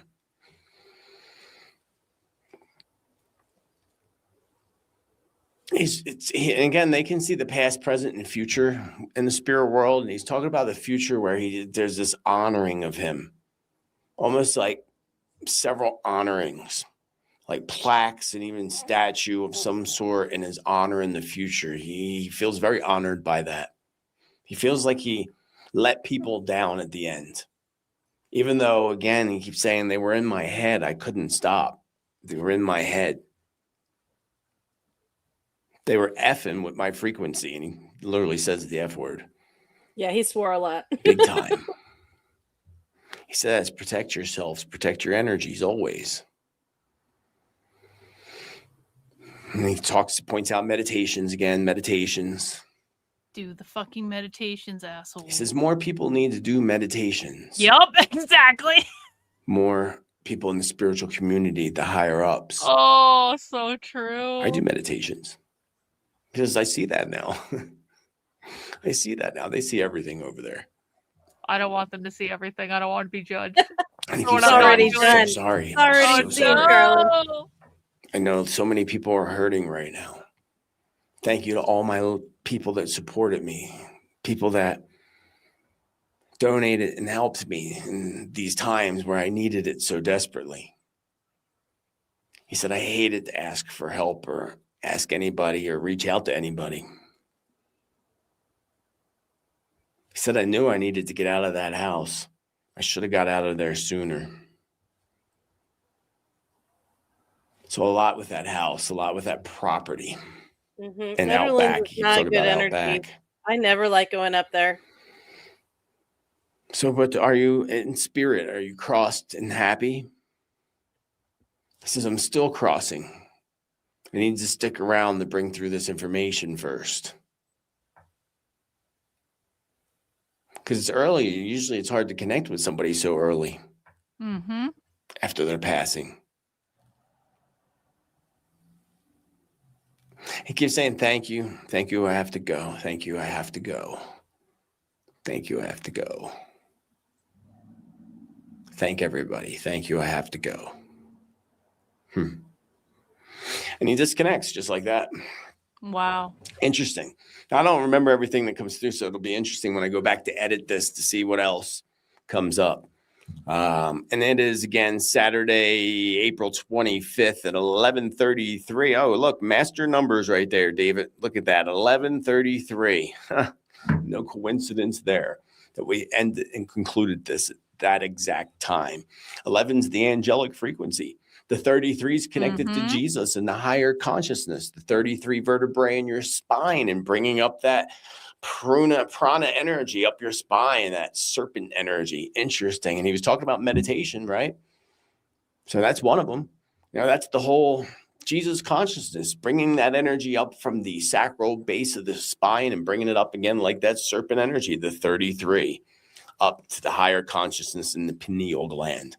Well, we thank David and his spirit for that and prayers. He thanked everybody for their prayers. That's important when people pass away. It's really important to do prayers, light a white candle for them, encourage them to be at peace. You know, sometimes you have to tell them they're forgiven because sometimes they feel like they need to be. We're only halfway through this. You're forgiven. Yeah, because he's going to talk more about this, right? You know, he's going to go into the scientists. There's going to be a little bit. I think he's got a store plug that he does. You can just skip over that. Yeah. But then he kind of he does this thing where he does this channeling, and then he has clients that he sees during the day, and he comes back and he finishes it off by talking about the research and the people that have passed away. And he even has the police phone call and you hear the gunshot. No way. Yep. Wow. And, you know, let their spirit be at peace. He seems very peaceful and very, I've been doing this for over 30 years. I connected to tens of thousands of spirits, even people who have self-eliminated themselves. A lot of times, sometimes they come through very distraught. In my book, Messages from the Other Side, I write about my friend Vince that took his own life and how his spirit went distraught. I was young then, too, and I did this whole candle burning to help him cross over. It's wild. And that was the one and only time that somebody came to me in the middle of the night and visited me to thank me. It was Vince. Really interesting. Let me know what you think in the comments below. I have to get to my clients, and I'm going to come back and we're going to go over some video footage and some other things that we're going to discuss around David Wilcock and around the missing scientist. So stick around. And if you're new here, you want accurate. Let's fast forward a little bit. Scientists are grateful for all kinds of things, there he book is. sessions, and so The forth. day that I have on Earth is a gift and a blessing, and I'm very grateful for that because, frankly, people are disappearing. Scientists are going missing. Now they're saying they're going to investigate this. The president himself is saying they're going to look into this and see if anything's going on. It's a little bit scary. They're as serious as a heart attack. And if it wasn't for these universal laws, they would have taken me out. I think they would have. They've tried and tried and tried. I have been given death threats directly from the Rothschilds 3 different times. Wow. They have actually had somebody that they could talk to. Straw party. It's from them, through this person, to me, 3 times. Direct death threats from the Rothschilds. Shut up or we're going to take you out. And I'm still doing it. You're still doing it. Because what they really try to do is they try to lure you in with a honey trap that gets you to authorize your own death. True. That's how it works. It appears that David Wilcock had all the reasons to be paranoid. Even he said Wilcock. Lots of reasons Yeah, you know, whatever. to be paranoid. He knew deep David is down not inside. offended. He's The fine. man was no dummy. He was extremely intuitive, extremely connected to spirit and maybe to other things too as well. He was smart, very smart guy. And I would say he wasn't paranoid as much as he was concerned for his safety. In an X post going all the way back to 2022, December 11th, 2022 to be exact, there's that 1122 master numbers again. We ended off the channeling session at 11:33 this morning. It's now 5 o'clock in the evening because I had a day full of clients and I came back to finish it up. This is what he said in his X post by David Wilcock on December 11th, 2022. I plan on living. I am not blank blank at all. Just concerned about what happens when you prove God is real. God is real. God is real. Yes, not the gods that they always tell us. And these global elite, they think they are gods. They believe truly that they are gods, trying to control everything. Everything from behind the scenes in the shadow government. What a very, very sad and tragic story. Sarah, his spirit connecting with him today, he had a very sweet spirit. Not that I didn't think he did, but I was surprised by how sweet his energy was, how good. So he was definitely a good person, struggling from so many stresses and so many things. And that's one of the disadvantages when you're in the public eye. You know, I remember someone telling me long ago when you go home after filming a television show, she said, when you, after this television show airs, whatever you do, don't Google yourself. Of course, I did so. Yeah, there's trolls everywhere. There's bullies everywhere, especially on the internet. A little Google a couple times a week because they're isn't bad depressed, for you. sad, and jealous in some form or another. They feel like they need to attack others. And that can hurt somebody that's very sensitive. David Wilcock was a Pisces. Pisces are very sensitive. Very sensitive. They take things. No shit. Fucking Pisces. Fucking Pisces ruin fucking everything. Everything. Because they're very fucking sensitive. I'm triggered. I am triggered by the mention of Pisces, Jennifer. I am triggered now. I don't know if David Wilcock and I can be friends anymore. Oh, just don't date him or work with him. Just enjoy his work. It's okay. They're not every Pisces is bad.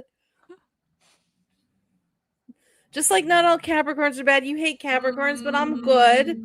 I do hate Capricorns for the most part, but you're okay. You're the exception to the rule because you try to hide that you're a Capricorn, quite frankly. You tried to hide it around me. I'm such a Capricorn. It's bad. I'm just a nice one. You know what? Pisces are not capable of fucking hiding that they're Pisces. They're not fucking capable of it.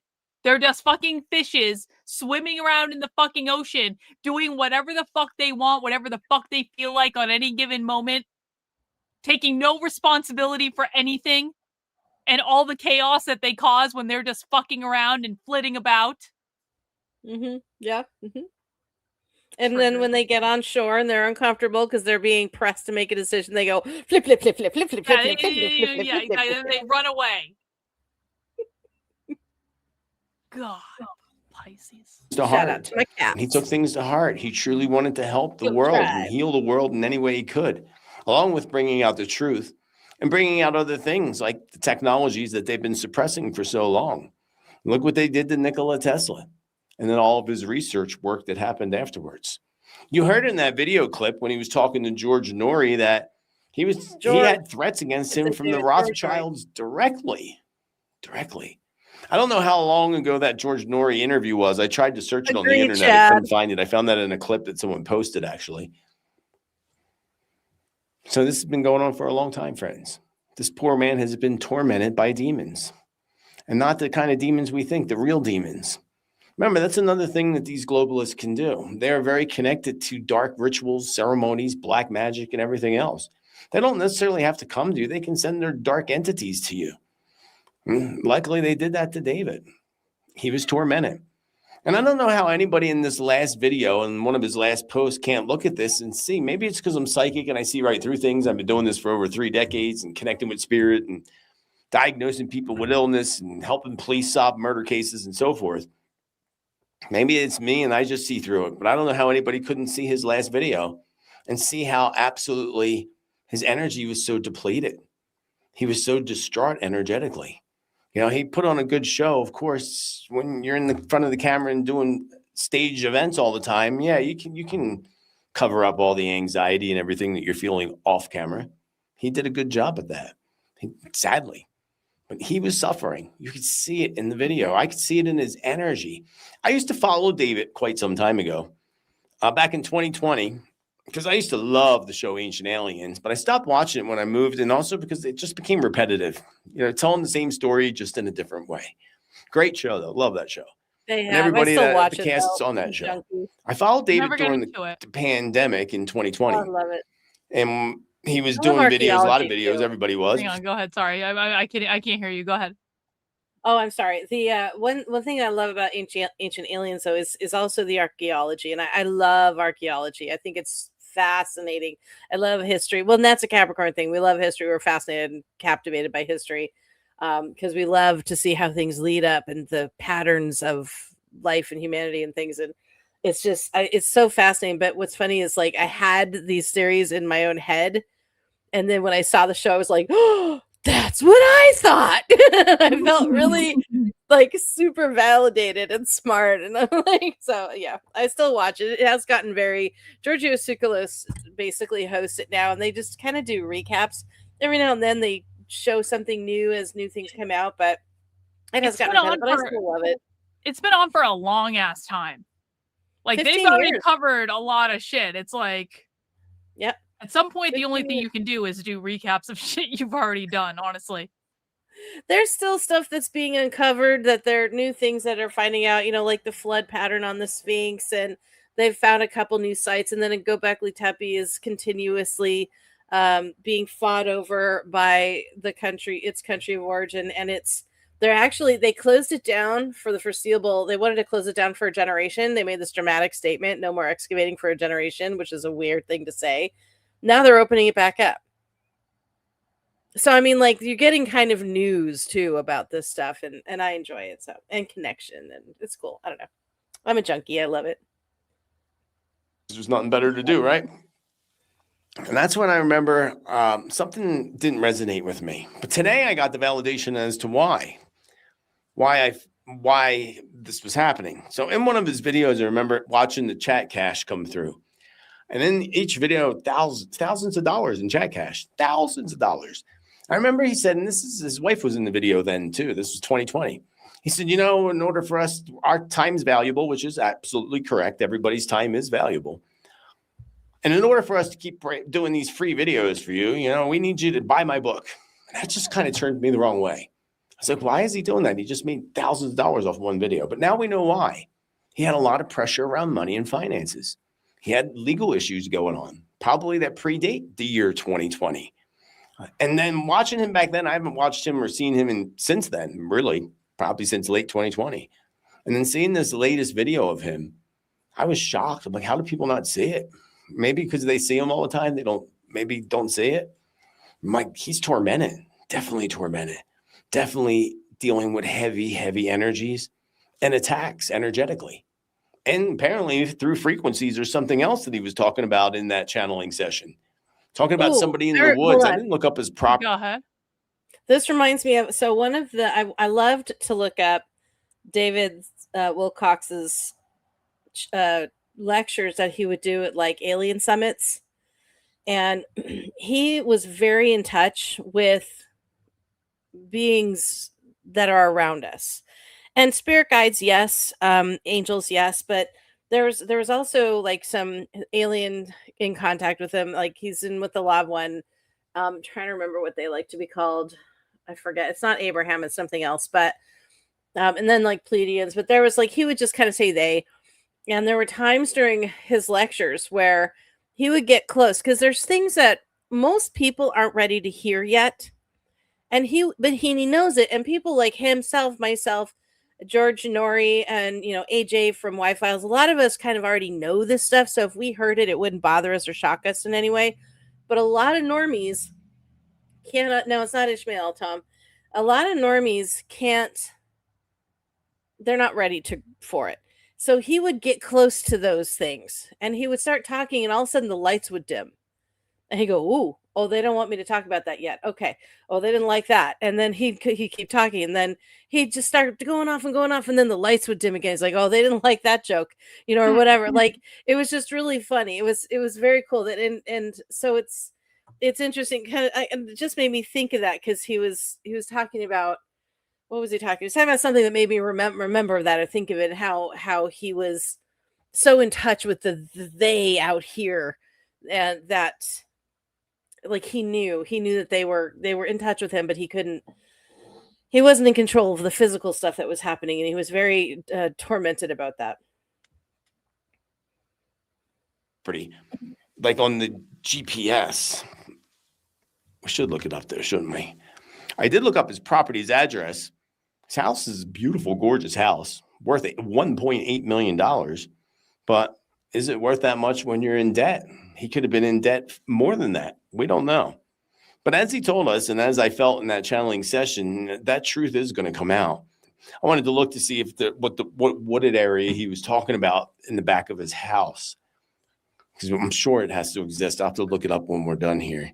Just check out this little clip from him from one of his very last episode. Just, they say, hours before this all took place. I could be all onto a raw diet, but the more you guys donate, the more I can eat and the more I can bulk up. So thank you in advance for all that. You guys are doing great so far. Let's see how we're doing we're doing okay on donations. Aggregate total of $800 so far, which is great. I mean, there is a cut, but I'm happy to send that off to YouTube because we want to pay for our bandwidth and we do a great job of that. See how desperate he was in that clip? The more you donate, the more I can eat, the more I can bulk up. That's sad. A man with that much success and best-selling books, and sure, the money that he rang in the decades, to be totally in debt and broke due to lawsuits. Well, and he probably has alimony. Bullying. Had 2 ex-wives. He's probably has alimony, had 2 ex-wives. I mean, he was getting slowly. It was like death by 1,000 cuts, I think.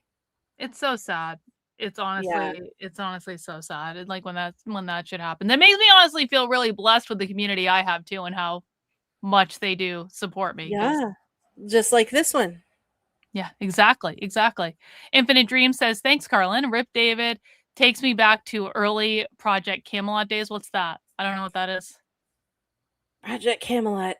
Well, when I think of Camelot, I always think of the Kennedys. I know what Project Camelot is, and for some reason I'm not getting it clearly. I can't remember it clearly. Reinvigorate my memory, Infinite Dreams. Give me a hint. It'll come back. I just can't remember it. But I always think of the Kennedys when I hear Camelot, because that's what they called him and Jackie. That's sad. It's very sad. And I didn't realize that, again, back in 2020. But now we know. We have some more clarity around that. A lot more clarity. Another thing I thought was kind of interesting is the little skits that he was doing on that show with a cigarette in his mouth. I don't know if he smoked or not, but that certainly looks like a real cigarette. Do what you want, son. I'm not going to run your show for you. I can only offer advice, but you certainly don't want to listen to your daddy. We've seen that for a long time. So go ahead and grease up those sideburns, son. Go ahead and be a weird curly-haired Elvis impersonator. I don't really give a crap. You just do whatever the hell you want. Because I knew you stopped listening to Daddy a long time ago. You just don't listen, son. For God's sake, I have had it. Well, we definitely know he had a sense of humor doing a skit like that. Other people might pick it apart, especially the bullies and the trolls, but who cares? He was a showman, and he liked to bring humor to the screen. Humor brings in love. It's all about that love vibration and love frequency. Unfortunately, David was also suffering from some severe health issues that he was trying to get under control, but couldn't quite do so. Give a listen. Well, yeah, I mean, yesterday I didn't have any eggs and I actually ended up doing better. I felt better. I had more energy. I've been really having problems with low motivation, low energy, frequent urination, and the urination smells ketonic. So that means it's got a sugary kind of chemically smell. So I'm worried that I might be getting some type of pre-diabetic symptoms, but it could just be from poor diet. It might be that I can turn it around. I'm trying to do various things because it's definitely been difficult for me. He was dealing with low energy, cracked feet, and all kinds of things, including issues with frequent urination, which is... What is it? Okay. It is a military-funded social science. Project Camelot was a code name for the counterinsurgency study begun by the United States Army in 1964. The full name of the project was the Methods for Predicting and Influencing Social Change and Internal War Potential. The project was executed by the Special Operations Resource Office at American University, which assembled an eclectic team of psychologists, sociologists, anthropologists, economists, and other intellectuals to analyze the society and culture of numerous target countries, especially in Latin America. The goal of the project was to enhance the Army's ability to predict and influence social developments in foreign countries. The motive was described by an internal memo on December 5th, 1964, quote, "If the U.S. Army is to perform effectively its part in the U.S. mission of counterinsurgency, it must recognize that insurgency represents a breakdown of social order and that the social processes involved must be understood," end quote. Controversy arose around Project Camelot when professors in South America discovered its military funding and criticized its motives as imperialistic. The U.S. Department of Defense ostensibly canceled Project Camelot July 8, 1965, but continued the same research more discreetly. Now we know. There you go. Usually revolved with men around the prostate. And him being 53, that's kind of young for prostate issues, but it's not uncommon at all. At the same time, according to the channeling, especially, and what he brought through to us today, which we are so grateful to. Again, thank you, David, for that. He was sabotaged in some way. They did something to his food years ago, which is so creepy to me. That's so creepy. And they were doing something with frequency. Frequency, we know there's frequencies that heal you. The chat. And we know there's Go ahead. What are you addressing? Two people now have said that Carrie Cassidy is talking about that. They're talking about Carrie Cassidy. David Wilcock did not fake his death. It was witnessed that he shot himself by police officers in Netherlands. It was seen. So she's insane. I don't know who that person is. I may need to look them up. I don't know if they are friend or foe, but they are wrong. Okay. Thank you. Frequencies that do the absolute opposite of that. And apparently they wanted to make them look crazy. And they did a good job trying to do that at the end. But we all know the truth. We're all tapped into that truth. And it's interesting how mass media is not talking about this at all. Now, other media outlets are finally picking it up, not talking about it as much as they should be, along with all the missing scientists over the past few years, which we'll talk about in a minute. But give another listen to David and what he was saying about his health. Good. You guys are okay. I'm okay. I'm safe. We're going to make it through this. You guys really want to talk about food today. But yeah, I mean, I get it. You hear that I've got health problems and you hear that I've got I'm up every couple of hours at night peeing and, and the pee smells like fruit and I got the dry skin. I got the cracked heels. I've got the, all the basic symptoms of what you would call type 1 prediabetes. I don't thankfully have blurry vision. I have a little bit of tingling in my hands too. So it's scary. I mean, I think if I got a diagnosis, that's what they would say. But again, it is believed that this can be reversed by diet. And I noticed yesterday that my pee smelled a lot less fruity when I started to follow these things and not eat the salad and have the chicken instead. So that's what I'm really hoping for, guys. I want to get through this because it's been very difficult. I've had very low energy. very low motivation. That's why a lot of times I'm not even sure if I'm going to do a show because I'm tired, stressed out. It's a whole thing. You guys are okay. I'm okay. I'm safe. We're safe. But was he really safe? He goes on, as you heard, talking about his health and the struggle with health. And health is a big thing, friends, big thing. And that can be a huge struggle, obviously one in which he was dealing with. That's the other thing I noticed going back to 2020 and now. That's why I saw so much in his energy is he's much thinner, much thinner, especially in the face. His energy is totally out of whack. And I'd say that has a lot to do with frequency because this man knew how to meditate. He knew his intuition. He knew how to connect. I would think that he would know how to protect his energy as well. But when you got a cult coming after you, especially a shadow government, sometimes it doesn't matter what you do, does it? Sometimes it doesn't matter what you do. Now, here's a really another interesting thing. This comes from somebody that was his really close friend that also does podcasts. And this gentleman is going to read a letter that he wrote, that David wrote him. What's happening? Thank you for loving me. I feel I have done the very best that I could. My health has collapsed from poverty, starvation, and disease. I have also now almost completely run out of money.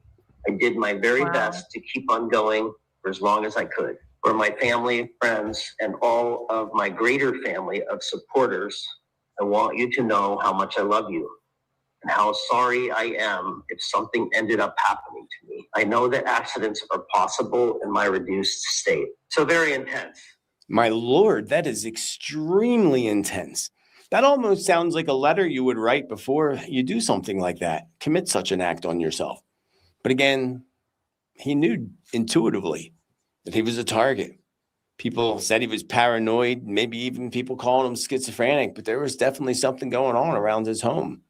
And living out there in the woods in a cabin like that, and in the police report, you'll even hear them say that it was such a long driveway. He has the police officer looks at Google Earth and says he has a very, very long driveway.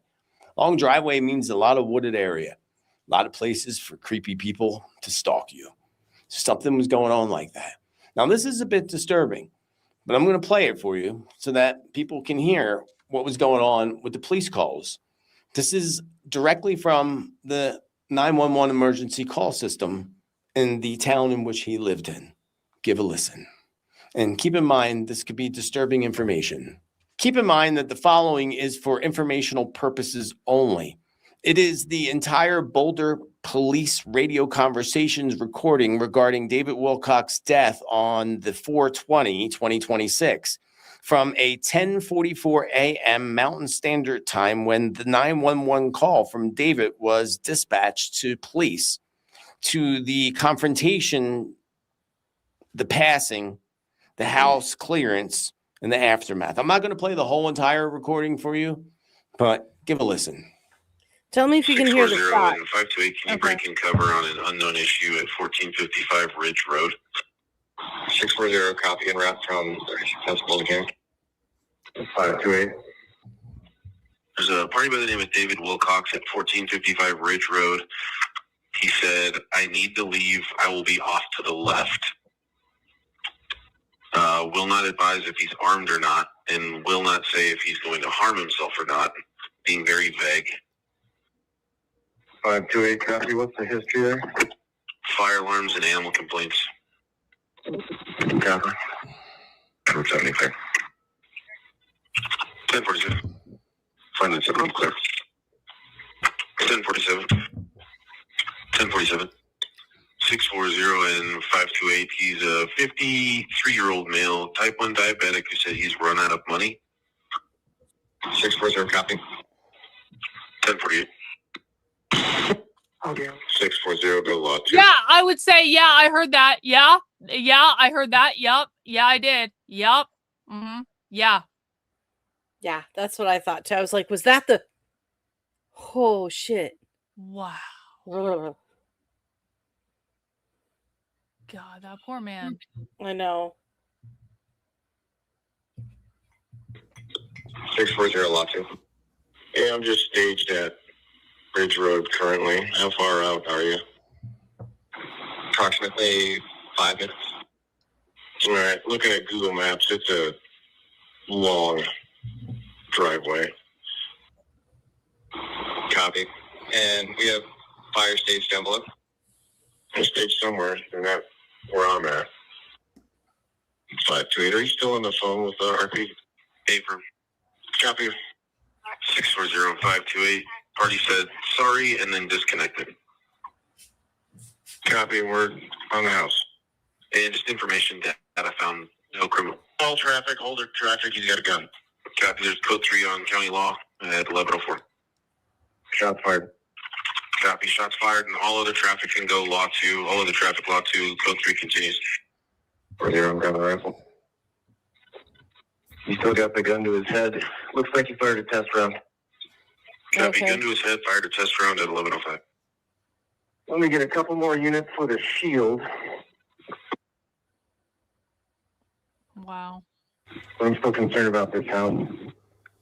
There you have it, friends. So tragic, so sad. And I cut a At lot least of that Don knew out. it. I'm sure you can look I on. mean, it was necessary for people to actually hear that, though. I respect that he actually went through the time to play that and like find it and all that shit, because like people actually need to hear it. There's a lot of conspiracy theories running around.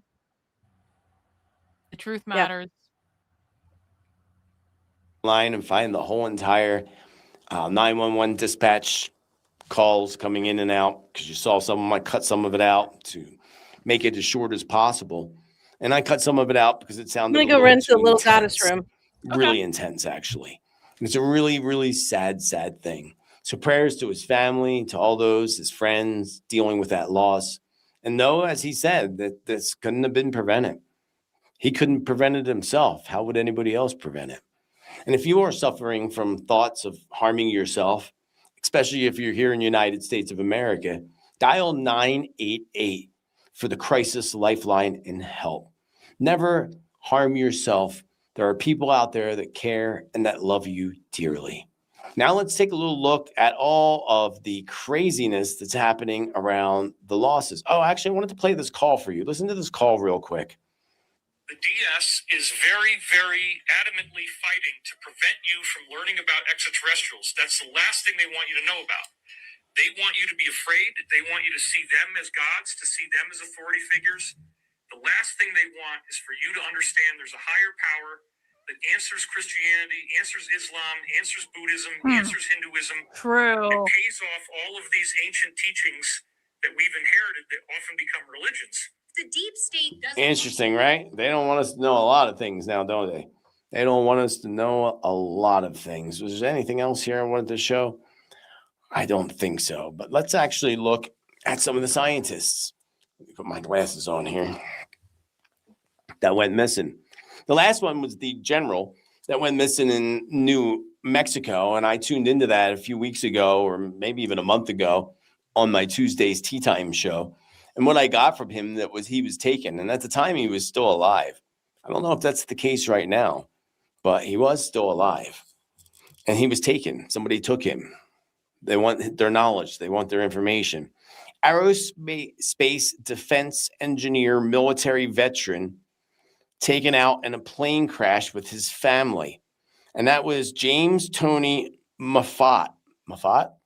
Moffat spent over 2 decades in the military, trained as an experimental test pilot, and later worked directly with NASA's Johnson Space Center, supporting space shuttle missions tied to the ISS construction. After that, he moved into advanced aerospace research, including work on the degraded visual environments and next generation unmanned systems. Then we have the NASA nuclear engineer that was found burned in his Tesla after vanishing from his Alabama home last year. Did they just find him burned in his Tesla? Here's the interesting thing about that one. Here, go ahead. There's an interesting thing about that one. I cannot confirm because I don't own a Tesla. I don't know anybody who does, but I've heard that you need something. Your phone cues into the vehicle somehow and helps you start it, or it recognizes you and start, or something. There's something about how you need to have your phone to start your Tesla. And this guy didn't have his. So how did it start? How did it, like, something off? It do. A year later. Interesting, right, friends? Interesting. We have Amy Eskridge. Amy Eskridge was an independent researcher, Alabama. Anti-gravity propulsion, UFO extraterrestrial research, and astrotest. Go ahead. Sorry, I've been really demanding on this one tonight. This is the gal. She did a ton of like interviews because she truly believed her life was in danger. And even though this was back from 2022, she's one of the first ones. But she knew she was being watched. She knew they were after her. She kept telling people, "I am not. If anything, if it comes out that I have unalived myself, I have no intention of that. I do not want to do that. That is not me. I didn't do it. It was a setup or whatever."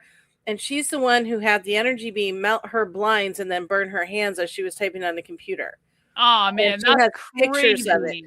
It's like a red glove from her wrist all the way around that it hit her. And she looked really fucking like fucked up towards the end because she was super spooked. So I imagine she would be. It's like the most terrifying thing that can probably actually happen to a person. Yeah. Apparently she was given the go ahead to share something, so she did, and then it came back that she wasn't actually supposed to. And like to publish a paper on, and I think she was working on electrostatic propulsion, also known as anti-gravity. And she's like, they have it. It's working. It's and all this stuff. And then she published a paper and then went on some podcast and knew her life was in danger because it came down and she wasn't supposed to talk about it. And boom, done. Wow. Really sad. Propulsion. She passed on June 11th, 2022. Cause of her passing is ruled self-inflicted from a boom boom, just like David Wilcock. From a boom boom. Then we have Michael David Hicks. Michael David Hicks was a research scientist, NASA Jet Propulsion Laboratory, Sunland, California. His research areas was asteroid characterization, deep space observation. He was July 30th, 2023, found deceased at his Sunland residence. Cause unknown, no statement coming from NASA. Then we have Frank Maywald. Frank was the principal scientist at NASA Jet Propulsion Laboratory in Los Angeles, California. A little bow tie. Planetary Robotic Systems, JPL Deep Space Missions. July 4th, 2024, he passed at age 61, and his cause is undisclosed. Undisclosed. Interesting, right, friends? Then we have Anthony Chavez. Anthony Chavez has been missing since June 22nd, 2025, at the age of 60. Anthony left behind his car keys, his wallet, and his phone. He was a material processing director at NASA, Aerojet Rocketdyne, Los Angeles, California. Rocket material engineering, patented nickel superalloy used in spaceship and New Glenn reusable rockets. Last seen hiking in Mount Waterman, Los Angeles National Forest. No trace. Then we have Melissa. Wait, hang on. Melissa Cassius. Go ahead. So the one before this, the one Monica Rizas, she was hiking with a friend. This one really spooks me. She was hiking with a friend, and her friend was in front of her. Friend said that they're walking, and she looked behind her, said something to her. They walked a little more and talked a little bit more, walked a little bit more, said something else, didn't hear a response, looked behind her. She was gone. Wow. Like beamed up, like fucking gone. That's crazy. I'm gonna like this. Like, this makes me very nervous. That's spooky as hell. People good thing we aren't good thing we are alien scientists, Jennifer. See, like, I really feel like I've said the safest job in the world in some respects. Like, no one cares what I do. I'm not relevant in the conversation. I'm just a lowly streamer on the internet, like watching, stuff and saying what I think. I don't actually do anything. I don't have any influence. I don't make any important decisions.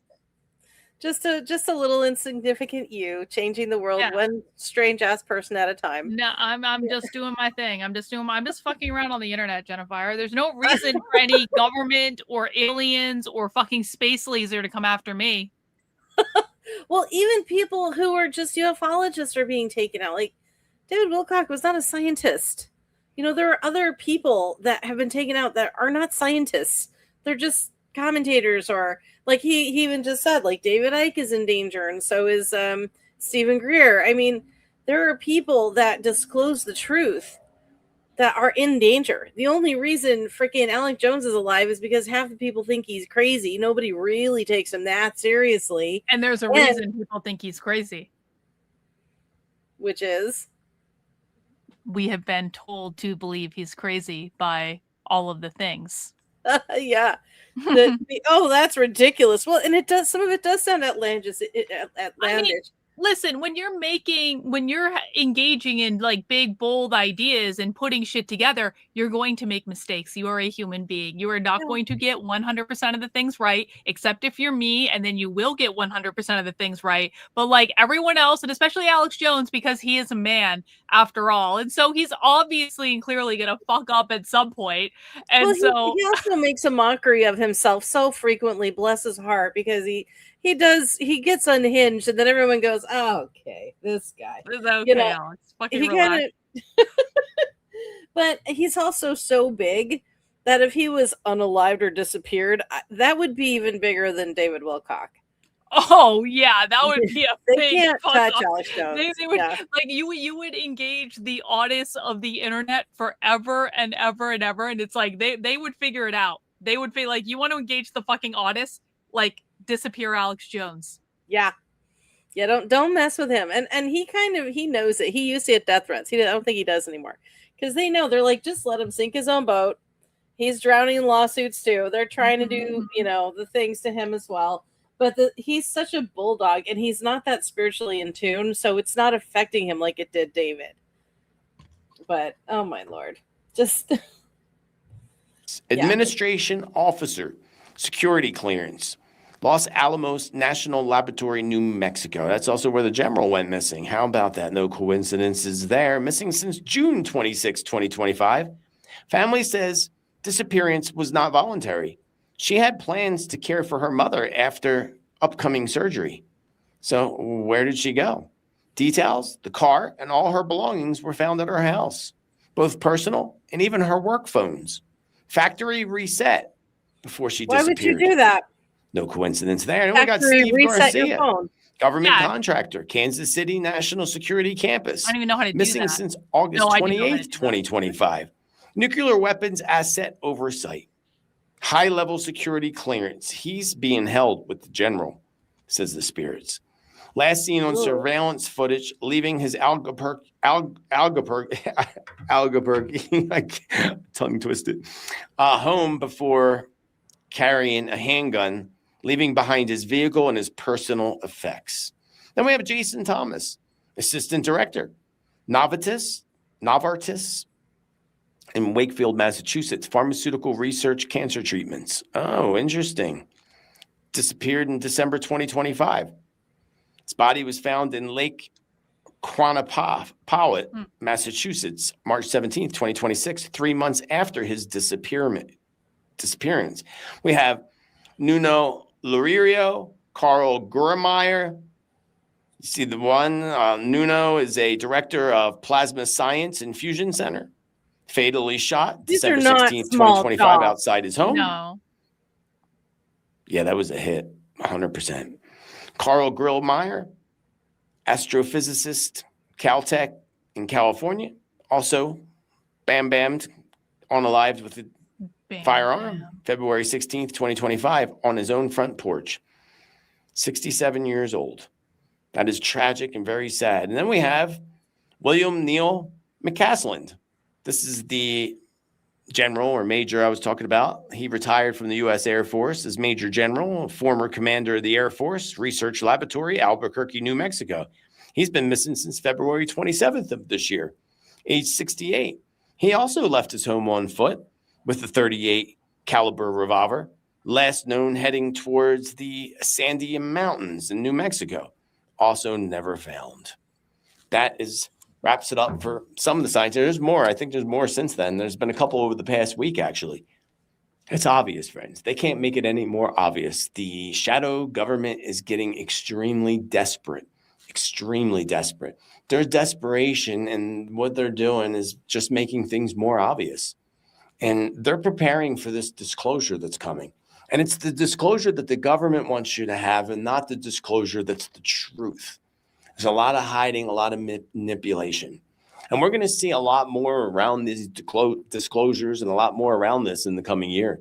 Next year, I would expect that we will see something happening in 2026, maybe even this year, but definitely by 2027, we'll see real alien transformations happening. What do you call it? I said it earlier. I'm drawing a blank again. It's been a long day. Yeah, shadow people transforming in front of our eyes, and a lot more sky sightings. But Spirit says, don't fear it. Don't fear it. Anything that appears to be fearful being put out by media and such is part of the shadow government. Don't feed into it. Feed into the light, feed into the love. And that's what David would want more than anything.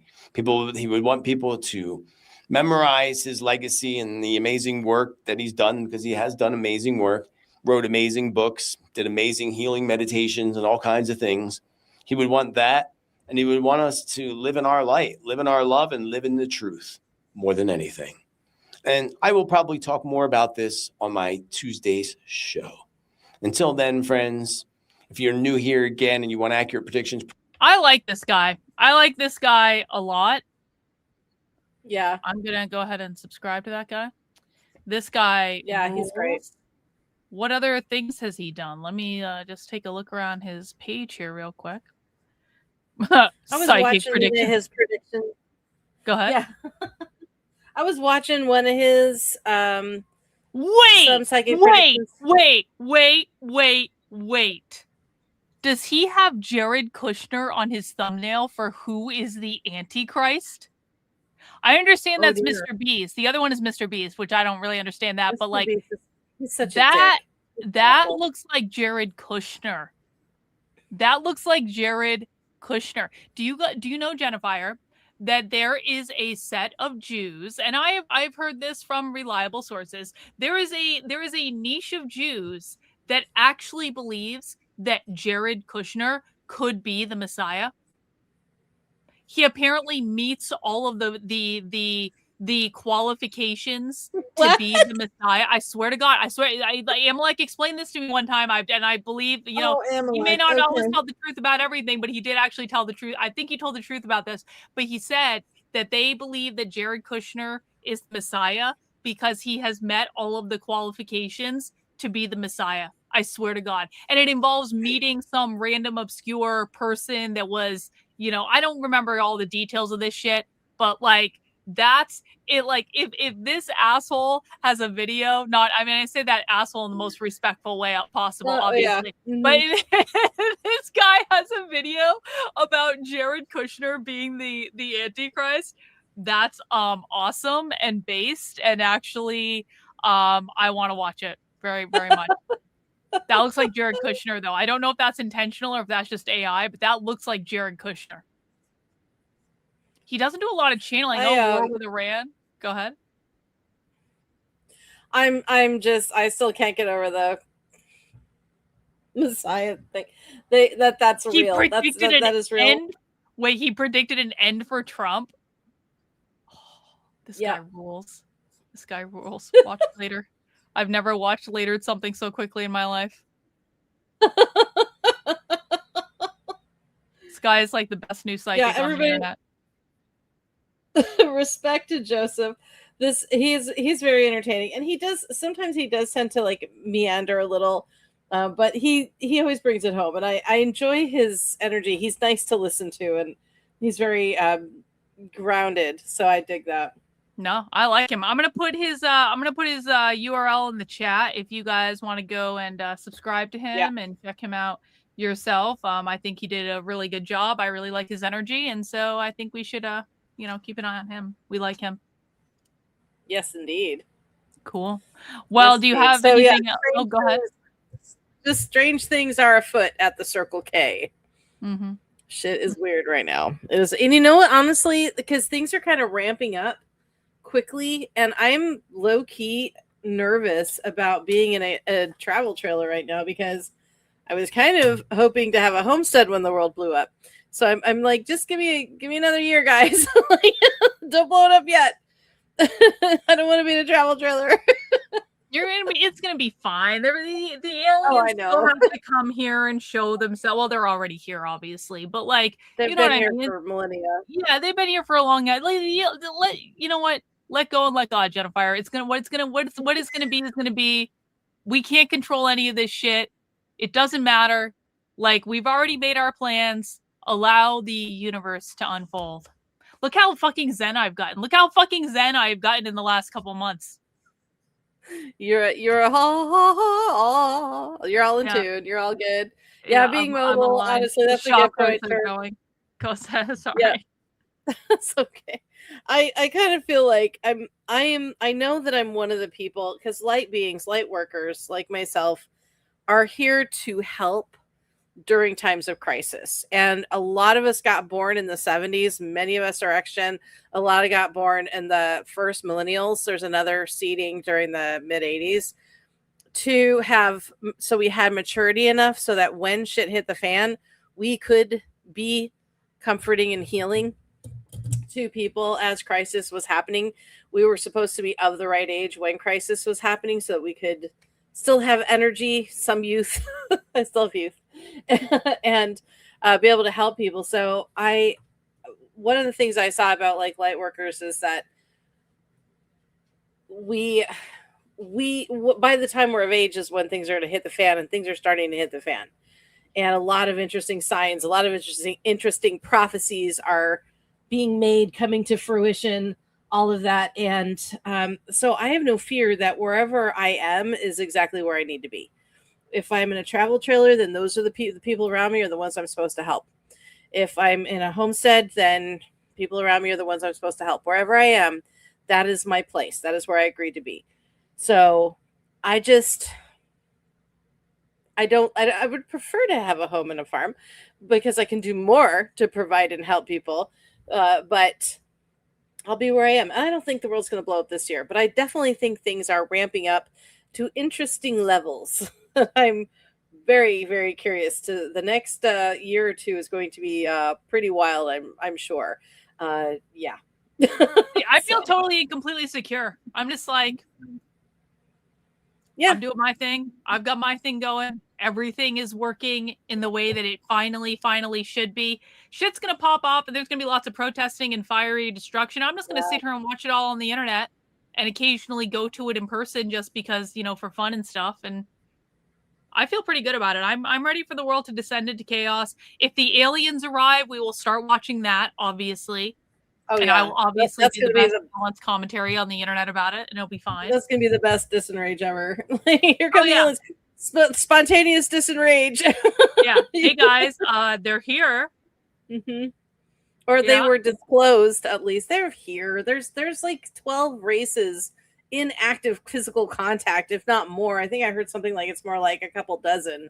But they've announced themselves.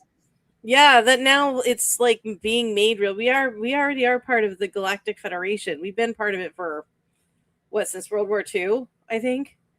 So yeah, it's not new to anybody who is in control. It's new to us. And that's one of the reasons they're afraid of losing control, is because then they won't be able to control us. And that's part of their agreements with the reptilians, is they have to keep us in control and in fear so the reptilians can eat evil energy. That doesn't sound crazy at all. I mean, it actually makes perfect sense to me, honestly. I spent half my day on Twitter. You think I don't believe that the reptilians are causing shit to create evil energy? Twitter is the very, epitome of evil fucking energy. They came up with a buffet when they came up with that shit. When they come up with social media, oh my God. Elon Musk is just feeding it to them. Absolutely. Every day. Elon Musk and before him, whoever created Twitter, I don't remember who that was, but he just took it over and he's not letting it go.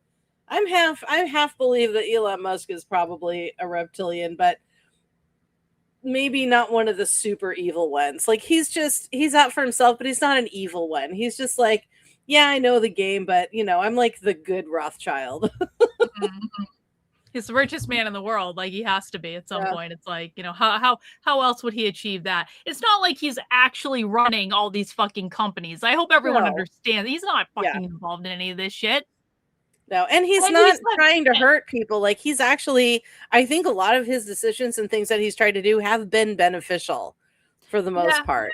I don't know. Like I really started questioning his intelligence when he hooked up with Ashley St. Clair and she became his baby mama. And I'm just like, Elon, I met Ashley St. Clair once in my fucking life, and I knew she was a psycho the moment that I met her. Like, I was like, is he actually that? How the fuck did that? How, like, okay, fucker, fine, whatever. But do not have a child with Ashley St. Clair. Are you fucking insane? And of course, that has bared out publicly. But I like the crazy ones that keep life interesting, you know. Man. These people are dumb, man. Anyway, that's what we have for Disenrage. Yeah, for real. That's what we have for Disenrage for tonight. Jennifer, do you have any announcements or anything of that nature? I do. So, you know what this weekend is?